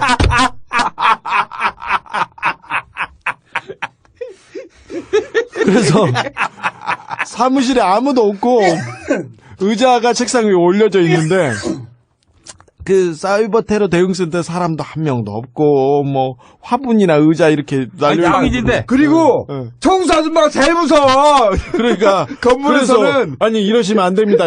압수수색입니다. 이렇게 영장을 또 드리되니까 지금은 미끄러우니까 들어가면 안 된다니까. 그래가지고 못 들어갔어요. 특검팀은 지난달 4일에 사이버 테러 대응센터를 다시 압수수색했었는데 그때는 압수수색 영장에다가 수색 대상을 명기하지 않아가지고 와가지고 영장을 흔들어다가 이거 잘못됐네요. 그리고 다시 돌아갔었거든요. 이게 뭐 하고 있어 지금? 이렇게 관심 없고 이렇게 인기 없는 특검은 살다. 이게 왜냐면은 6개월 동안 이 사건을 쭉 팔로우업해서 그 이 사건의 기술적 실체를 파악하고 있는 사람도 우리밖에 없어요. 네. 우리가 이 사건에 계속 관심을 가진 거는 물론 민주주의 근간을 흔들었고 네. 그래서 범행 전모를 반드시 밝혀야 되는 사건이기도 하지만 동시에 사건 초기에 이 사건이 저희에서 발각되기 전에 이런 짓을 또 하려고 했다. 네. 그런 첩보를 저희가 입수했었기 때문입니다. 그렇죠. 그래서 저희 판단은 다시 그러지 말라는 법이 어디 있느냐. 어떤 수단과 방법을 가리지 않는 걸 보지 않았습니까? 그러니까요. 어디 감히 여당의 한 당직자가 국가기관을 마구 공격해. 헌법기관을 막 공격하고 그것도 술 먹다가 그냥 우발적으로. 사실 한두 달 이후에는 아무도 관심을 안 가졌지. 네. 그리고 나서 음모론이라고 하고 계속. 네. 근데 저희는 이 사건을 놓을 수가 없었어요. 언제, 어떻게, 어떤 방식으로 또다시 선거에 개입해서 부정을 저질지 모르기 때문에. 아니, 저희가 선거에 개입하고 부정을 저지르는 사람들을 저희가 고발하고 신고하고 비판했던 거지. 왜 근데 선관위는 우리를 쫓아다니면서 녹취록을 몇십 건을 왜 만들어요?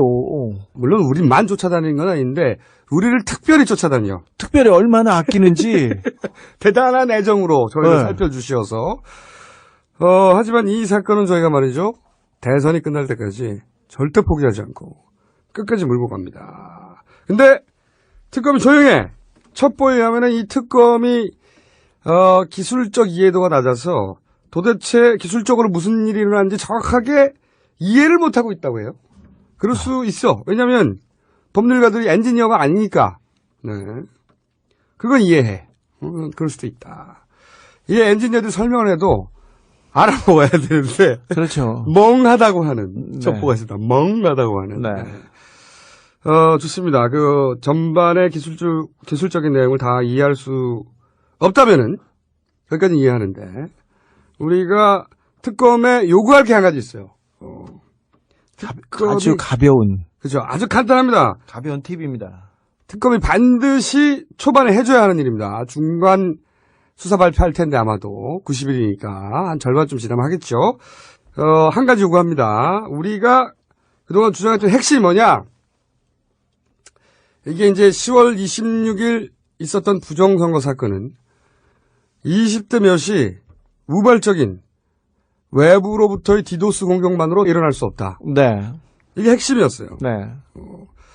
그래서 내부 조력자가 존재할 가능성이 대단히 높다. 네. 그 조력자를 찾으면 그 조력자에게 지시한 사람을 찾을 수 있고 그러면 거기서부터 거슬러 올라가서 몸통에 닿을 수 있다. 이 이야기를 계속적으로 지적했습니다. 기술적이지 않은 부분입니다. 그렇죠. 이 부분은 기술을 몰라도 돼. 논리적이고 상식적인 부분입니다. 분야 전문가들은 한결같이 외부 디도스만으로 그런 일이 벌어질 수 없다. 네. 그런데 이제 그런 일이 왜 벌어질 수 없냐를 기술적으로 설명하는 부분을 못 알아들었으면 그렇다면 기술에 집중할 것이 아니라 검찰이 원래 잘하는 거 있잖아. 그렇죠. 사람을 잡는 거. 그래서 그 줄기를 타고 올라가면 됩니다. 그러니까 이 사람을 찾아야 됩니다. 네. 누굴 찾아야 되냐? 서버 장비 일체에 네. 접근 권한을 가졌거나 당일날 접근 가능했던 사람. 네. 그런데 이제 우리가 쭉 이런 얘기를 했다고 로그 파일들을 믿을 수 없을 만큼 이제 오랜 시간이 흘렀는데 도대체 어떤 장비에 접근했던 누구를 찾아서 어디서부터 시작해야 되느냐 결정 못할 수 있어요. 그런데 우리가 제기했던 많은 의혹 중에 가장 마지막으로 제기했던 게 뭐냐. 기억을 되살려 보시면 KT망 2개와 LG망 1개가 있다. 그렇습니다. 네. 그런데 디도스 공격이 들어오면 오히려 회선을 느려야 되는데. 간단합니다. 길이 막히면 그 옆에 있는 길을 열어주면 됩니다. 그런데 실제 한 일은 뭐냐면 거꾸로 KT망 2개를 끌어버렸어요. 그러니까 길 2개를 차단해버렸습니다. 길 3개 중에 네. 길이 막히는데 네. 길 2개를 아예 폐쇄해버렸어. 게다가 남은 LG망도 용량만큼의 트래픽이 안 나왔단 말이지. 희한하게 짝이 없는 일이 벌어졌는데 고속도로 3개가 있는데 길 막힌다고 2개를 폐쇄하고 네. 남은 고속도로의 제한 속도가 100인데 속도가 3, 40밖에 안 나오도록 만들었단 말이죠. 이게 의도적인 거다. 우리는 계속 그렇게 주장했습니다. 그럼 여기서 뭘 조사하느냐? KT망, LG망, 외부망이죠. 선관위 외부망. 선관위 외부의 망을 선관위 내부에 있는 서버들, 그걸 연결하는 망이 있을 거 아니에요? 그 내부망과 연결하는 중간에 장비가 있습니다, 이게. 그걸 라우터라고 합니다. 라우터. 자세히는 몰라도 돼요. 어쨌든 네. 외부망과 내부망을 연결하는 장비가 있다. 네. 그게 라우터다. 이 라우터라는 장비에도 로그 파일이 있어요. 네. 기록들이 있다고. 이 도로와 비유하자면 그날 그 내부에서 외부로 나가는 길, 그 길의 교통 정리를 어떻게 했느냐, 네. 그 신호등을 어떻게 조작했느냐 하는 기록들이 남아 있어요. 네. 로그 파일이. 어떻게 했길래 고속도로가 2개가 폐쇄되고 또 고속도로가 100km인데 40km밖에 못 달리게 만들었느냐, 그 기록이 있다고. 근데 그 로그 파일도 조작됐을 수도 있지 않느냐. 그런데 미국 오레곤 대학의 진보 네트워크 기술센터라는 데가 있어요. 여기는 라우트 뷰 프로젝트라는 거를 오랫동안 진행해 왔어요. 이 연구소에서. 인터넷 기술 연구의 목적으로. 그래서 전 세계에 있는 라우터, 그 라우터의 작동 상황을 실시간으로 기록을 하고 있었어요. 97년부터 데이터가 있다고. 죽이는 거지. 그러니까 우리나라 선관위의 라우터의 로그 기록도 거기 있습니까? 거기 있다는 거야. 실시간으로 기록된 게. 이건 못 지워. 밖에서. 이건 몰랐지, 놈들아. 이 사실은 저희가 기술 자문을 해주시는 이 전문가 그룹에서 저희한테 알려주신 겁니다. 네. 그러므로 만약에 라우터 로그가 존재하는데 그걸 조작했다. 네. 그럼 조작했는지 안 했는지 알 수 있는 거예요. 그렇죠. 삭제했다. 금방 나오겠네요. 삭제했다. 여기서 이제 걸리는 거지. 네. 삭제했으면 누가 삭제했느냐. 이걸 추적하면 되는 거예요. 그렇죠. 그렇지. 존재하면 오레곤 대학에 있는 작년 10월 26일 날 기록됐던 데이터를 그랑 비교하면 되는 거예요. 그럼 조작했다는 게 드러나잖아. 혹은 그게 드러날까봐 이것만 삭제하면 아무도 모를 것이다 하고 삭제했다면 삭제한 놈을 찾으면 되는 거야. 그렇죠. 삭제한 놈! 네.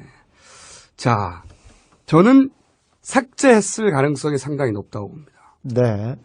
그러므로 이 삭제한 사람, 왜냐하면 접근 가능한 사람이 몇 안 됩니다. 몇 안 됩니다. 네. 더군다나 라우터는 전문 장비이기 때문에 아무나 얻을 수가 없어요. 그 사람으로부터 역추적을 시작하면 되는데 이거 기술을 몰라도 돼. 아니 그건 기술하고 상관없는 아무 일이에요. 상관없어. 네네. 요놈이 삭제했다. 차단하면 자, 된다고. 사실 그 라우터에 접근할 수 있는 사람 몇 안 되지 않습니까? 전문가니까. 누가 로그인을 해서 누가 삭제를 했는지. 그렇죠. 그날 접근한 사람은 더더욱 몇 안 그렇지. 되지 않습니까? 그 사람한테 가서 너니? 이렇게 물어보면 됩니다. 문의해, 문의. 너니? 이렇게, 문의. 자, 저희가 이 이야기를 하는 이유가 뭐냐면, 특검이 어떤 수사를 하고 있는지 사실은 외부에서 알 수가 없어요. 네. 그리고 그들이 알고 있는 것을 다 발표할지 안 할지도 모릅니다. 네. 잘 해내리라고 믿고 있습니다. 자, 그러니까, 특검은 이 사람을 찾아야 하고, 그리고 이 사람을 찾지 않는다면 특검이 자신의 임무를 다하지 않는 것이고. 에이, 찾겠죠. 그리고 찾았다면 반드시 발표를 해야 하고. 에이, 찾았겠죠. 그리고 안 찾으면 그 사람 수준에서 꼬리 자르기를 하면 절대로 안 되고. 그렇죠. 아니 기술자가 말단 기술자가 틀림없이 말단 기술자일 텐데 말단 기술자가 그걸 왜 지워? 그렇죠. 만약에 지웠다면 아르바이트로 지워. 조작을 했다면 조작을 했다면 왜 조작을 해? 네. 그럴 리가 없잖아요. 네. 그렇기 때문에 거기서부터 타고 올라가야 된다. 네. 도대체 이번 경우에는 어디까지 올라갈지. 네. 특검이 꼬리 자르기를 용인해 주느냐 안 하느냐 이거 주목 대상입니다. 네. 찾았으리라고 생각됩니다. 찾겠죠. 발표하리라고 생각됩니다. 특검이 안 하면은 이 형이 밤 12시에 반드시 이 형이 할게. 진우야, 김 원장이 지금 기다리고 있어. 자, 안 그러면 우리가 발표해야지. 그렇지. 요거 이니셜이라도 낼까? 하여튼 아니죠. 아직은. 네. 지난 6개월간 다들 손 뗐어요. 네. 우리가 이걸 손 떼지 않은 이유 말씀드렸고 네. 대선까지 갑니다. 네. 다시는 이러지 못하게. 그리고 반드시 범인을 찾아냅니다. 네. 하지만 오늘은 네. 여기까지만 합니다. 네. 그 저희가 사람, 네. 민주주의와 선거를 방해하려는 사람들, 그 사람들을 집요하게 쫓고 계속해서 외치고 있습니다. 근데 우리가 선거법 위반으로 기소당하는 거 좋습니다. 네. 그런데 이건 선거법 위반 정도가 아니지. 아니죠. 이건 개입이고 이건 선거 그 자체를 부정하는 행위인데 네. 이런 사람을 잡지 않는 게 말이 돼? 네.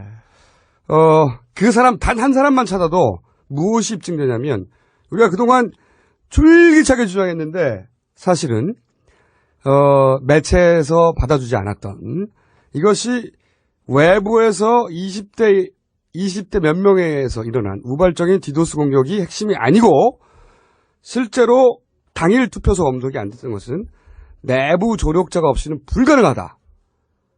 라고 6개월이 넘도록 우리가 외롭게 씨발 떠들어댄 거 그 이야기가 입증되는 겁니다.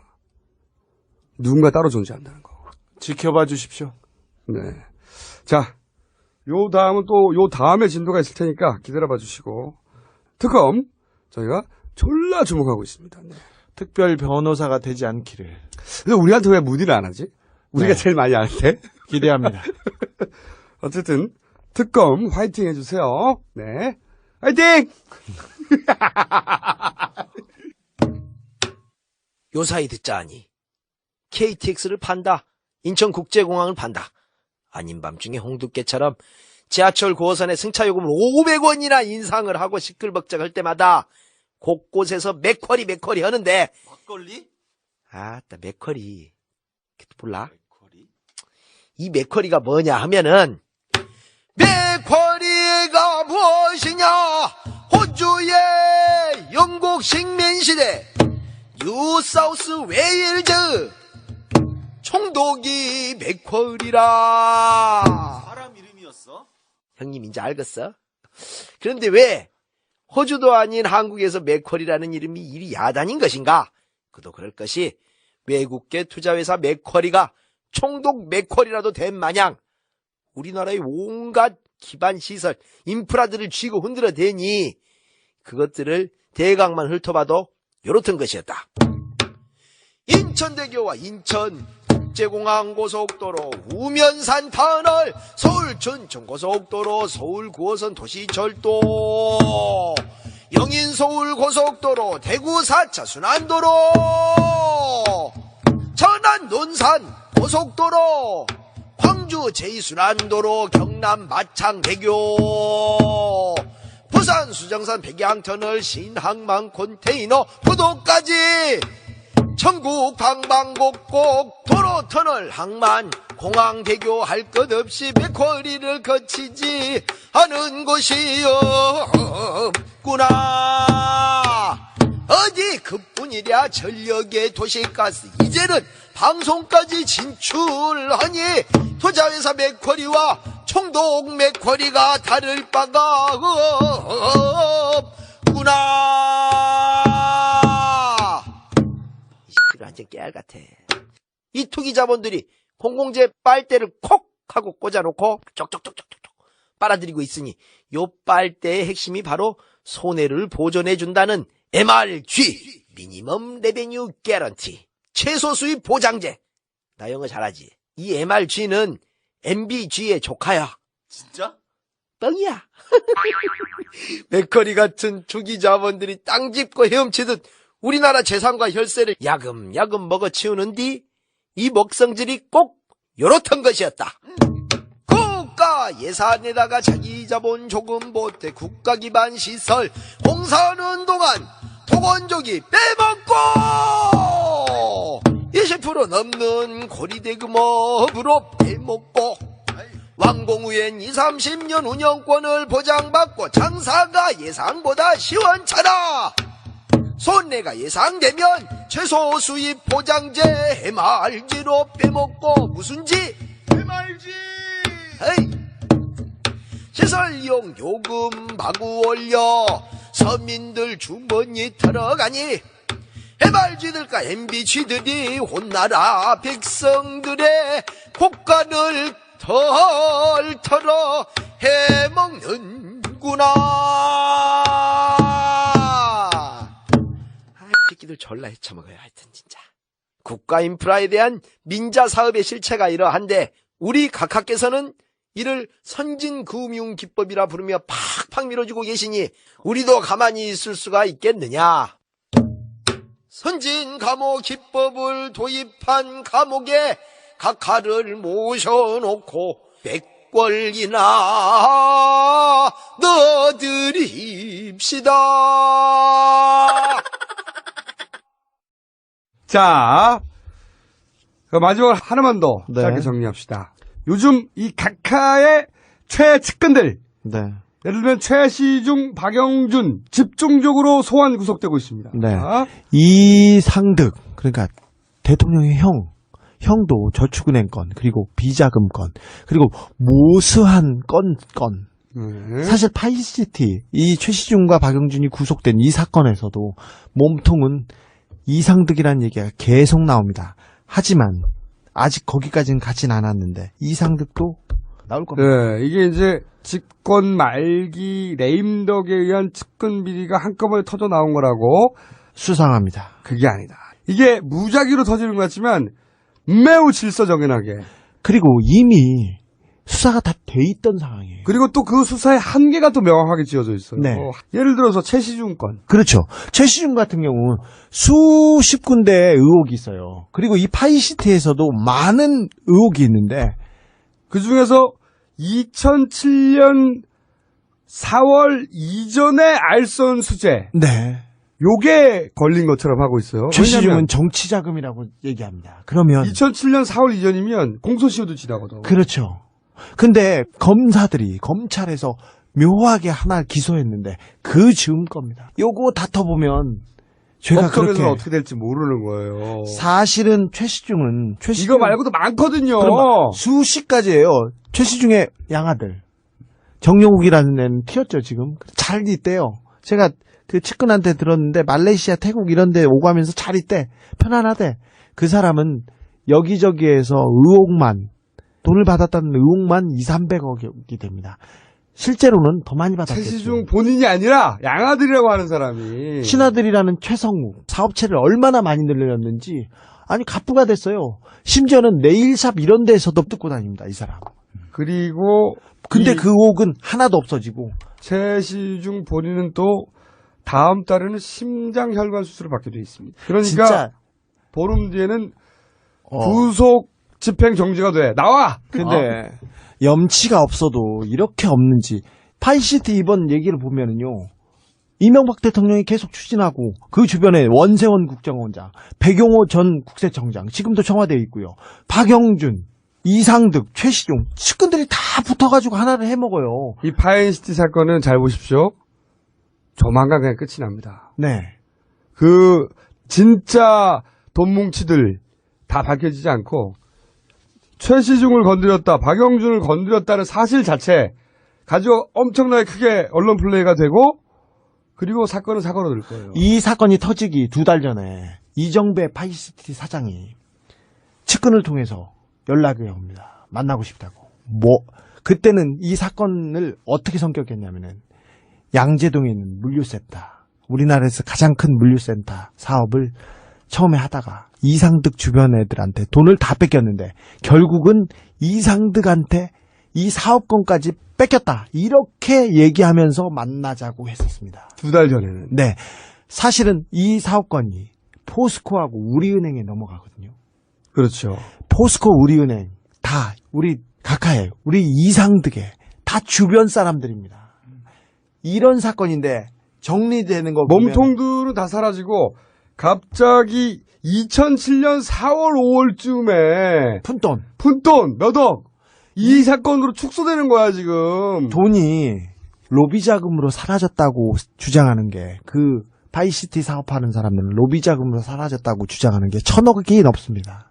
근데 최신중이 얼마 때문에 구속됐나요? 5억인가요? 7억인가요? 하여튼 10억이 안 되는 돈이에요. 네. 이게 한계를 딱 설정해 놓고 가장 가벼운 사건이자 게다가 법정에서 공소시효 같은 걸로 다툴 수 있어서 법정 구속이 안 될 수 있는 사안 정도. 네, 게다가 심장혈관 수술을 미리 잡아서 들어가자마자 구속 집행 정지가 돼서 다시 나올 수 있는 최시중이 이정배 사장의 청탁을 받고 전화를 합니다. 근데 권재진이야. 지금 법무부 장관이야. 걔네들이 이걸 하고 있으니 이걸 어떻게 하란 말이야. 걔네들은 염치가 없어서 문제가 되고 자기가 연루가 돼도 맨날 권재진은 이름이 나오는데 절대 안 물러나. 조사받을 사람이 지금 조사를 하고 있다. 그렇죠. 그러니까 파인시티 사건이라는 게 복잡하게 벌어지니까 무슨 일인지 모르는데 원래 물류센터입니다. 네. 물류센터인데 우리 각하가 서울시장 시절에 이걸 퇴임 얼마 전에 상가로 만들어버린 거예요. 상가. 한마디로 말하면 그겁니다, 이게. 환경평가, 교통영향평가 모든 평가에서 이건 안 된다고 그랬어요. 근데 무조건 하라고 합니다. 이명박 시장이 그때 무슨 말을 했냐면, 야, 기업이 돈을 벌면 배가 아프냐? 이렇게 이야기했다고. 왜냐면 관련 부처에서는 다 반대했고, 왜냐면 물류센터란 말이야, 물류센터. 물류센터인데, 야, 건물 짓는데 상가 좀 들어보내 해가지고, 근데 상가가 졸라게 더 크게 돼. 물류센터보다 몇 배가 더 크게 들어온 거야, 이게. 1조 원이 넘는 돈이 남는 그런 사업이었어요. 만약에 그 허가를 도장을 다 찍어서 각하를 만들면. 내가 돈 벌면 배가 아프냐? 이렇게 이야기하실 기세가 아닌가. 자, 박영준은 압수수색 하루 전에 바로 전날 포장이사로 물건을 다 없앱니다. 포장이사가 당일날 되냐? 그리고 압수수색하는 당일날 박영준의 자금 세탁을 담당했던 것으로 의심받는 이동조 JN테크 회장은 또 중국으로 날아가셔. 네. 얼마나 짝짝 들어봤는지 아주 그냥. 자, 최시중 얘기 하나만 더 합시다. 구속영장이 떨어진 날 기자들이 물어봤습니다. 왜 구속됐다고 생각합니까? 이렇게 물어봤더니 뭔가가 많이 잘못됐다고 생각하고 있습니다. 뭔가가 많이 잘못됐다고. 잘못했다고가 아니라 잘못됐다고 생각하고 있습니다. 나에게 닥친 큰 시련으로 생각하고 이 시련을 잘 극복할 수 있도록 자중자애하겠습니다. 이런 이 양반들은 조폭마인드예요. 여기저기에서 많이 처먹어. 그래놓고 하나 걸려. 그럼 10개 중에 하나가 걸리거나 100개 중에 하나 걸리지 않습니까? 나머지는 돈은 굳는 거잖아. 감옥에 가서 돈 버는 것이 훨씬 낫지. 그래서 그냥 여기저기서 처먹어요. 그냥 처먹어. 걸리면 뭔가가 잘못됐다. 시련을 잘 극복하겠다. 시련을 극복하면 안 돼. 이 사람은 극복해서 더 처먹으려고? 각하와 관련된 비리가 워낙 거대하다 보니까 본격적으로 대선 국면에 접어들는데 각하 사건이 계속 터지면 안 되잖아. 그렇죠. 그러니까 우리 박근혜 비대위원장 대선 가도에 걸림돌이 될까봐 그 길을 미리 터져서 미리 청소해서 빨리 정리하죠. 뇌관들을 빨리 제거하겠다. 박근혜 길터주기 프로젝트. 그렇죠. 이게 저희는 이제 이 각하와 우리 공주님의 교섭의 결과다라고 졸라 추정하는. 총선 때 청와대가 한나라당의 말을 정말 잘 들었습니다. 새누리당 고위 관계자가 이번 선거 때는 청와대가 너무 말을 잘 들어서 선거 치르기 편했다 이렇게 얘기합니다.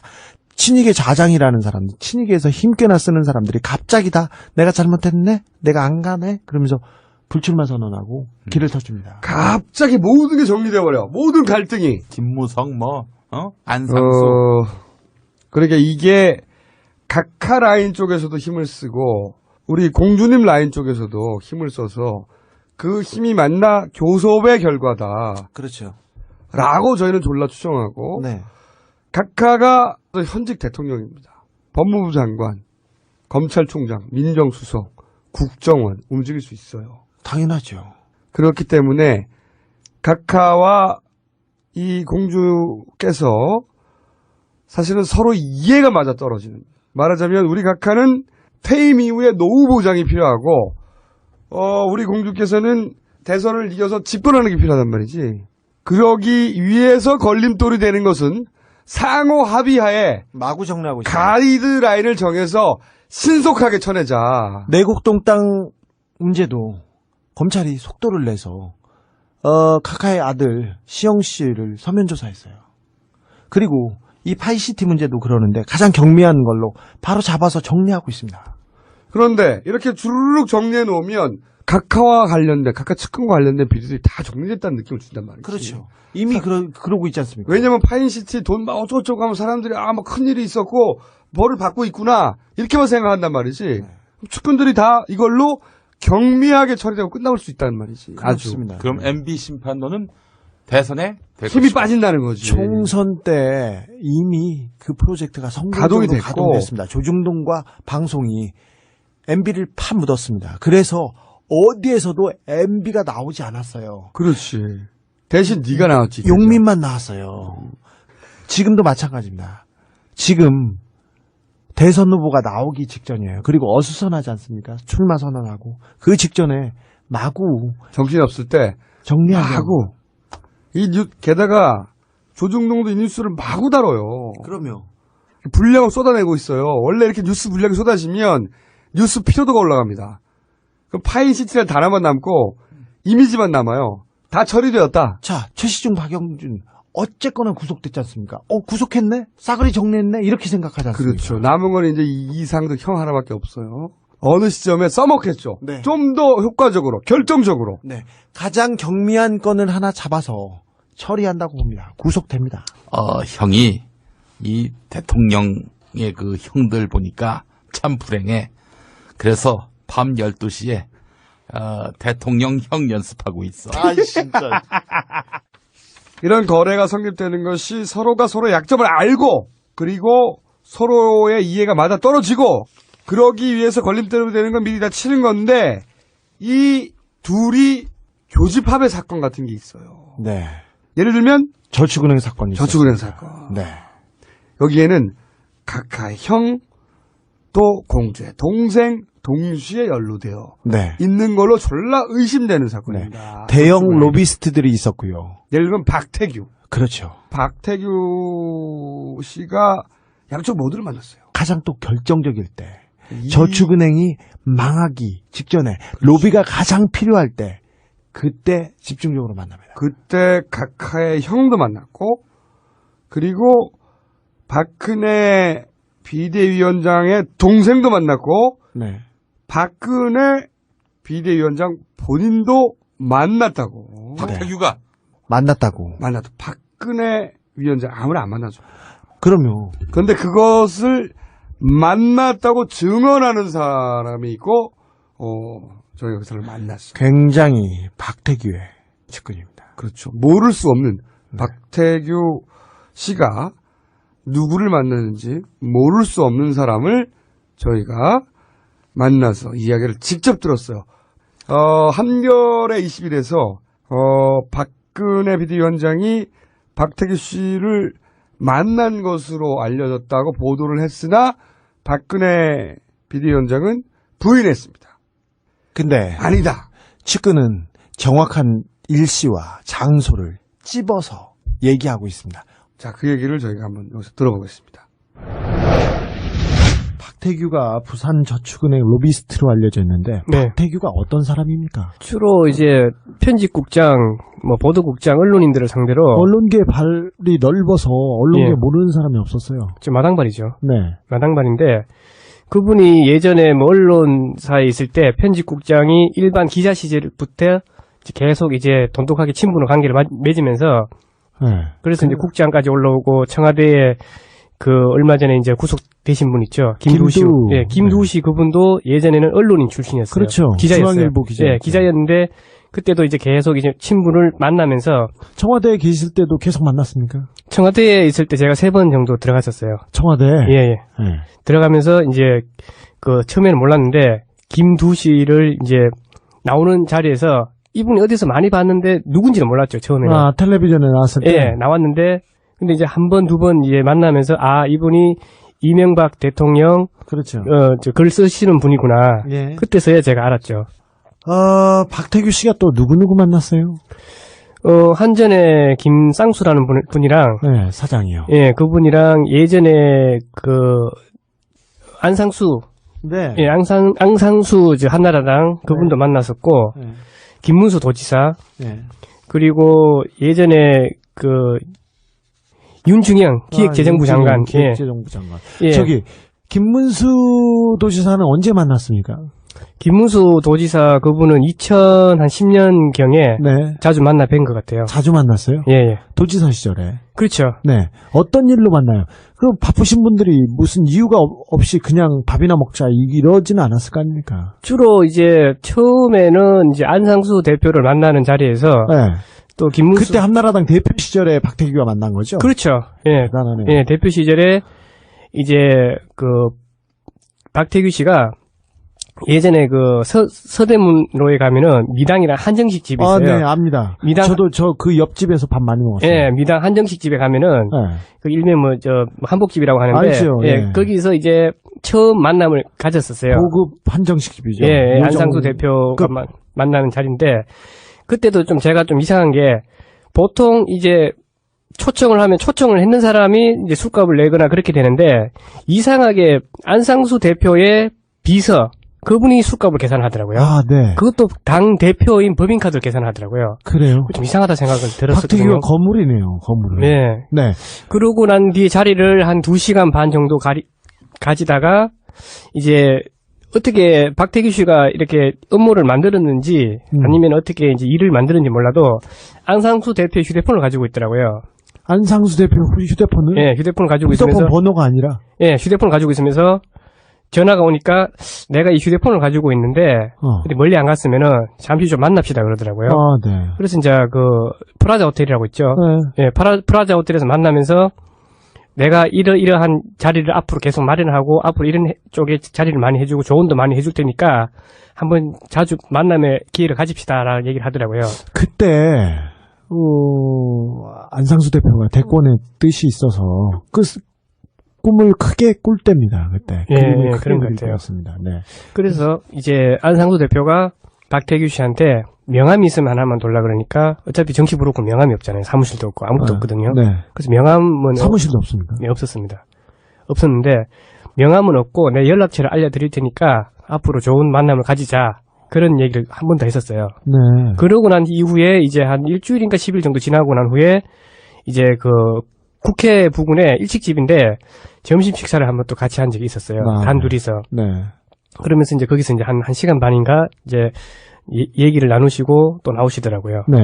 그리고 이후에는 또 이제 또 미당이라든지 아니면은 한 두 군데가 더 있어요. 더 있는 지금 생각이 안 나거든요. 네. 그 두 군데를 또 이제 안상수 대표 자주 만났네요. 예. 자, 안상수 대표하고는 자주 만났습니다. 근데 그 이후에 김문수 도지사도 자주 만났습니다. 자주 만났죠. 어디서 만났습니까?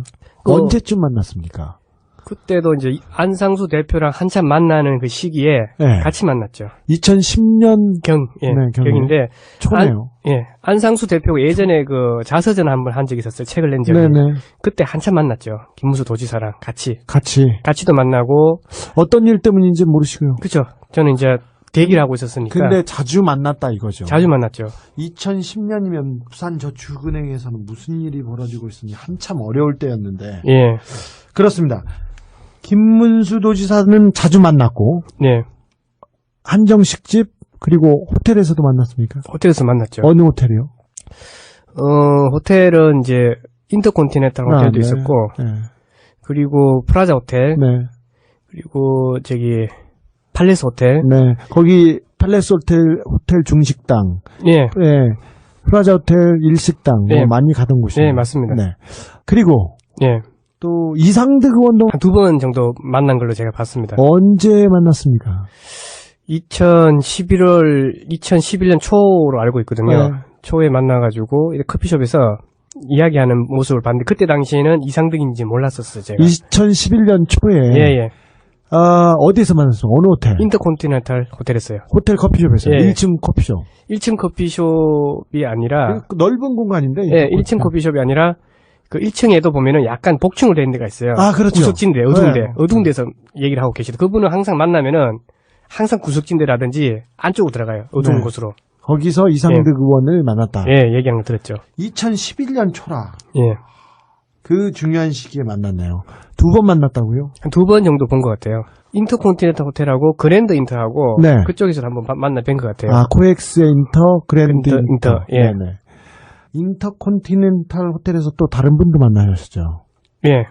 그 G20 정상회담 때 그 네. 기간이거든요. 그 기간에 박태규 씨가 차를 타면서 네.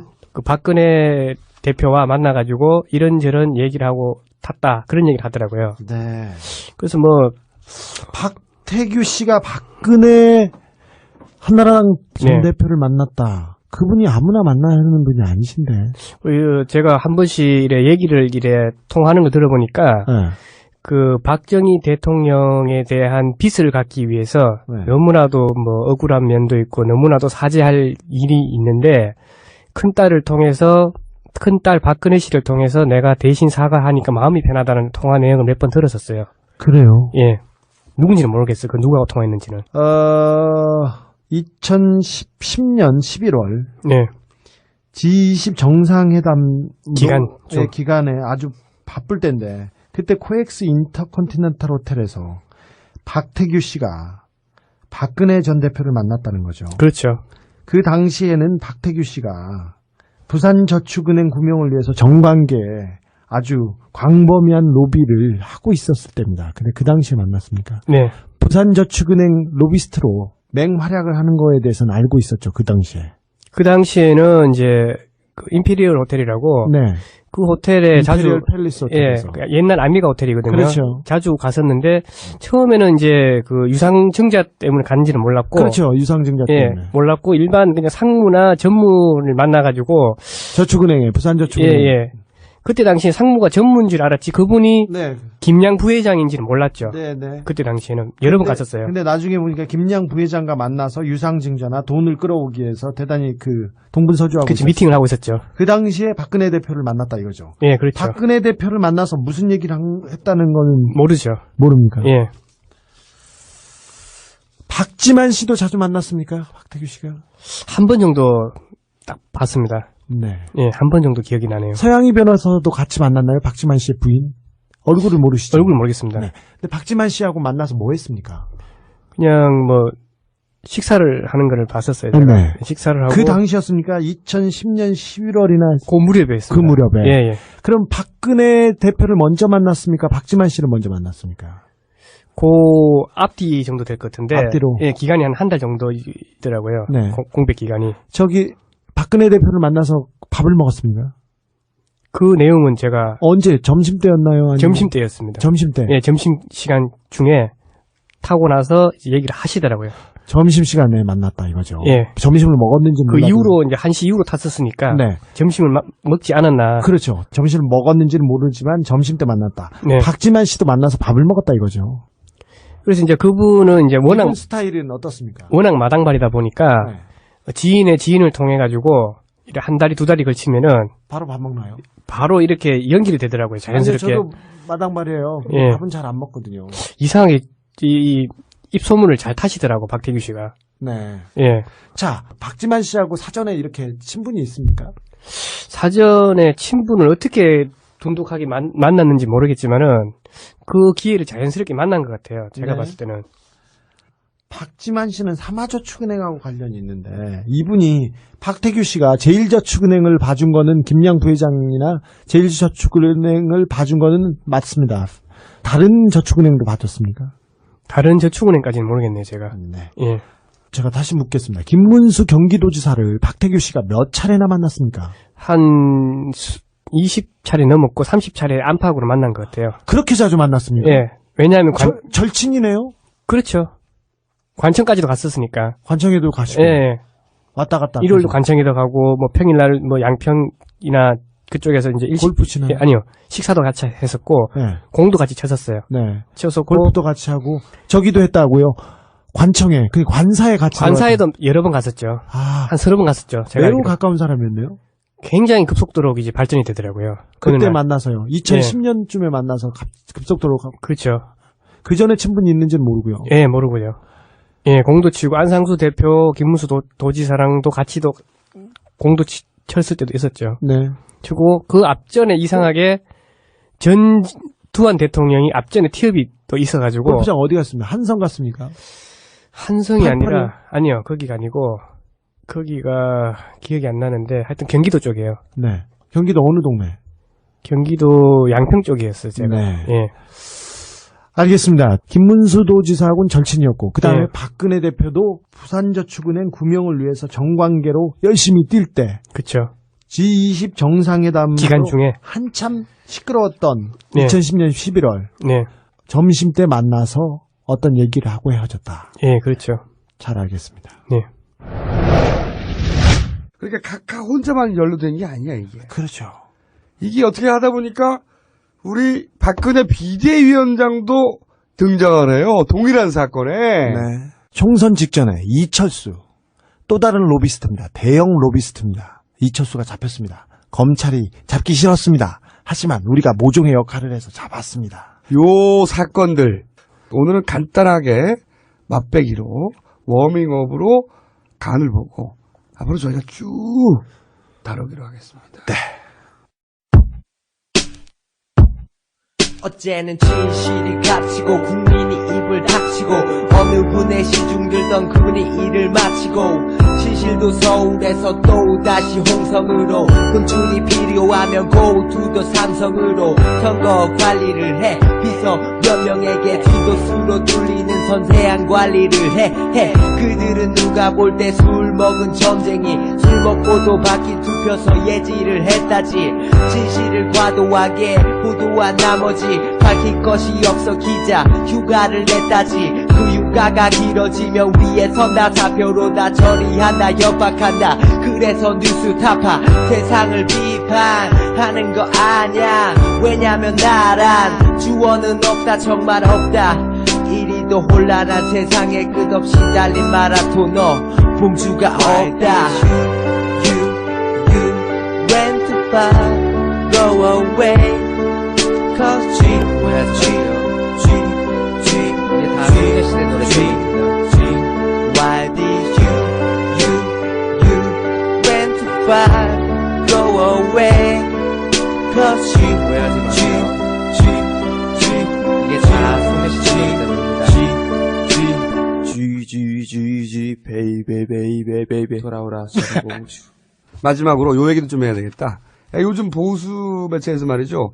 안철수, 김두관 쌍끌이 작전이 한창이에요. 그렇죠. 쌍끌이더라고요. 쌍끌이야. 뭐냐면은 막끌이야. 안철수는 마치 대권 선언을 한 것처럼 막 보도를 했다고 총선 끝나자마자. 그러다가 왜 안 움직이냐 그러면서 막 우유부단한 사람처럼 막 만들고 그렇지. 있어. 근데 실제 알고 보면 안철수는 한마디도 한 적이 없어요. 안철수 원장은. 네. 그런데 보수 언론에서는 기정사실로 막 때려 나갔거든. 이미 선언을 하고 번복을 하고 선언을 하고 번복을 15번 한 사람처럼 벌써 그렇죠. 보도하고 그게 있어요. 작전인 거거든. 안철수 원장 여기다 대고 자기가 또 안 했다 그러면 우유부단하거나 말 바꾸는 사람, 번복하는 사람처럼 몰아가려고 하는 것이고. 지금 그 이미지 만들기 시작됐습니다. 총선 다음 날부터 시작됐어요. 바로. 네. 아니 그리고 새누리당이 총선에서 승리를 하고 갑자기 왜 안철수 얘기를 해? 그래 안철수의 효과 안철수가 뭐 선거 때 너무 잘했다 막 안철수 띄우기를 막 해. 문재인은 죽쓰고 안철수 잘했다. 갑자기 안철수 원장한테 포커스를 줍니다. 그러면서 안철수 원장 나온다. 네. 나왔다 사실은. 사실상 대권이다. 그거를 중앙일보 일면에서 막 치고 나가죠. 일면에. 그러면 사람들이 또 기대감을 가지는데 안철수 원장은 그런 적이 없거든. 그래서 가만히 있으면은 피로감이 생겨요. 실망감과. 안철수 원장은 가만히 있는데 뉴스를 만들어서 사실은 실망감, 피로감을 쌓게 만든다고 이게 작전이거든. 네. 그걸 노리는 거예요. 그러면서 문국현 전 창조한국당 대표한테 갑자기 마이크를 들이댑니다. 네. 그러니까 자기한테 마이크가 왔으니까 기업인 출신으로. 그렇죠. 안녕하십니까 문국현입니다. 안철수 원장 나와야지요. 엄기영이야. 야 목소리가 아니 근데 비슷하긴 한데 엄기영이 더 비슷했어. 문국현입니다. 이게 또 보수의 프레임이에요. 안철수는 제2의 문국현이다 프레임을 그렇죠. 뒤집어 씌우려는 거예요. 그렇죠. 문국현 전 대표가 어쨌든 실패했으니까 네. 문국현 전 대표가 처음 등장했을 때만 해도 대단한 기대감을 불러일으켰단 말이에요. 그렇죠. 네. 결과적으로는 실패했고 지금은 정치 전선에서 완전히 떠났거든. 네. 그 기억을 모두가 하고 있으니까 갑자기 그 프레임을 갖다 씌우려고 하는 거죠. 문국현이 안철수를 얘기하고 내가 실패했으니 뭐 안철수가 좋은 사람 이렇게 하면서 이미지가 오버랩되게 지금 전략을 구사하기 그렇죠. 시작했어요. 그러면서 또 보수 매체에서 갑자기 김두관이 두렵다. 김두관이 경쟁력이다. 막 띄우기 시작합니다. 네. 이게 이제 또 친노 분열의 프레임을 짤 수 있거든 이렇게 되면. 그렇게 해서 보수는 사실 총선이 끝나자마자 자기들이 원하는 대선 프레임을 짜기 시작한 거예요. 정말 이 사람들 무섭게 바로 들어가. 네. 바로 보여요. 이 대선 프레임에 넘어와가지고 안철수에 대해서 자꾸 얘기하고 그럼 안 되거든. 무시해야 돼. 아니 안철수는 아무 얘기도 한 적이 없잖아요. 사실은 보수가 대선 프레임을 짜지 않은 적이 없어요. 항상 주도했죠. 이번에는 그러면 안 되거든. 그 첫 발을 안철수, 김두관 쌍끌이 작전으로 시작했다. 네. 여기 넘어가면 안 된다. 이 얘기를 저희가 안철수 원장은 선거 끝나고 한마디도 한 적이 없어요. 중앙일보가 처음 터뜨렸지. 네, 일면 탑으로. 근데 중앙일보 일면 탑이 다 본인 얘기는 없어. 측근들, 혹은 측근의 주변 정치인들. 아니, 측근의 이름도 안 나와, 다. 그리고 안 원장 주변에서도 이 사람이 누군지를 못 찾을 정도로 애매모호해요. 전부 다 모인사야. 대선 출마를 선언했다는데 아무도 이름이 실명으로 안 나와요. 아니, 모인사로 도배된 기사를 대선 출마 기정사실 기사로 냈다니까? 총선 끝나자마자. 참 잘 굴리는 것 같아요, 마구.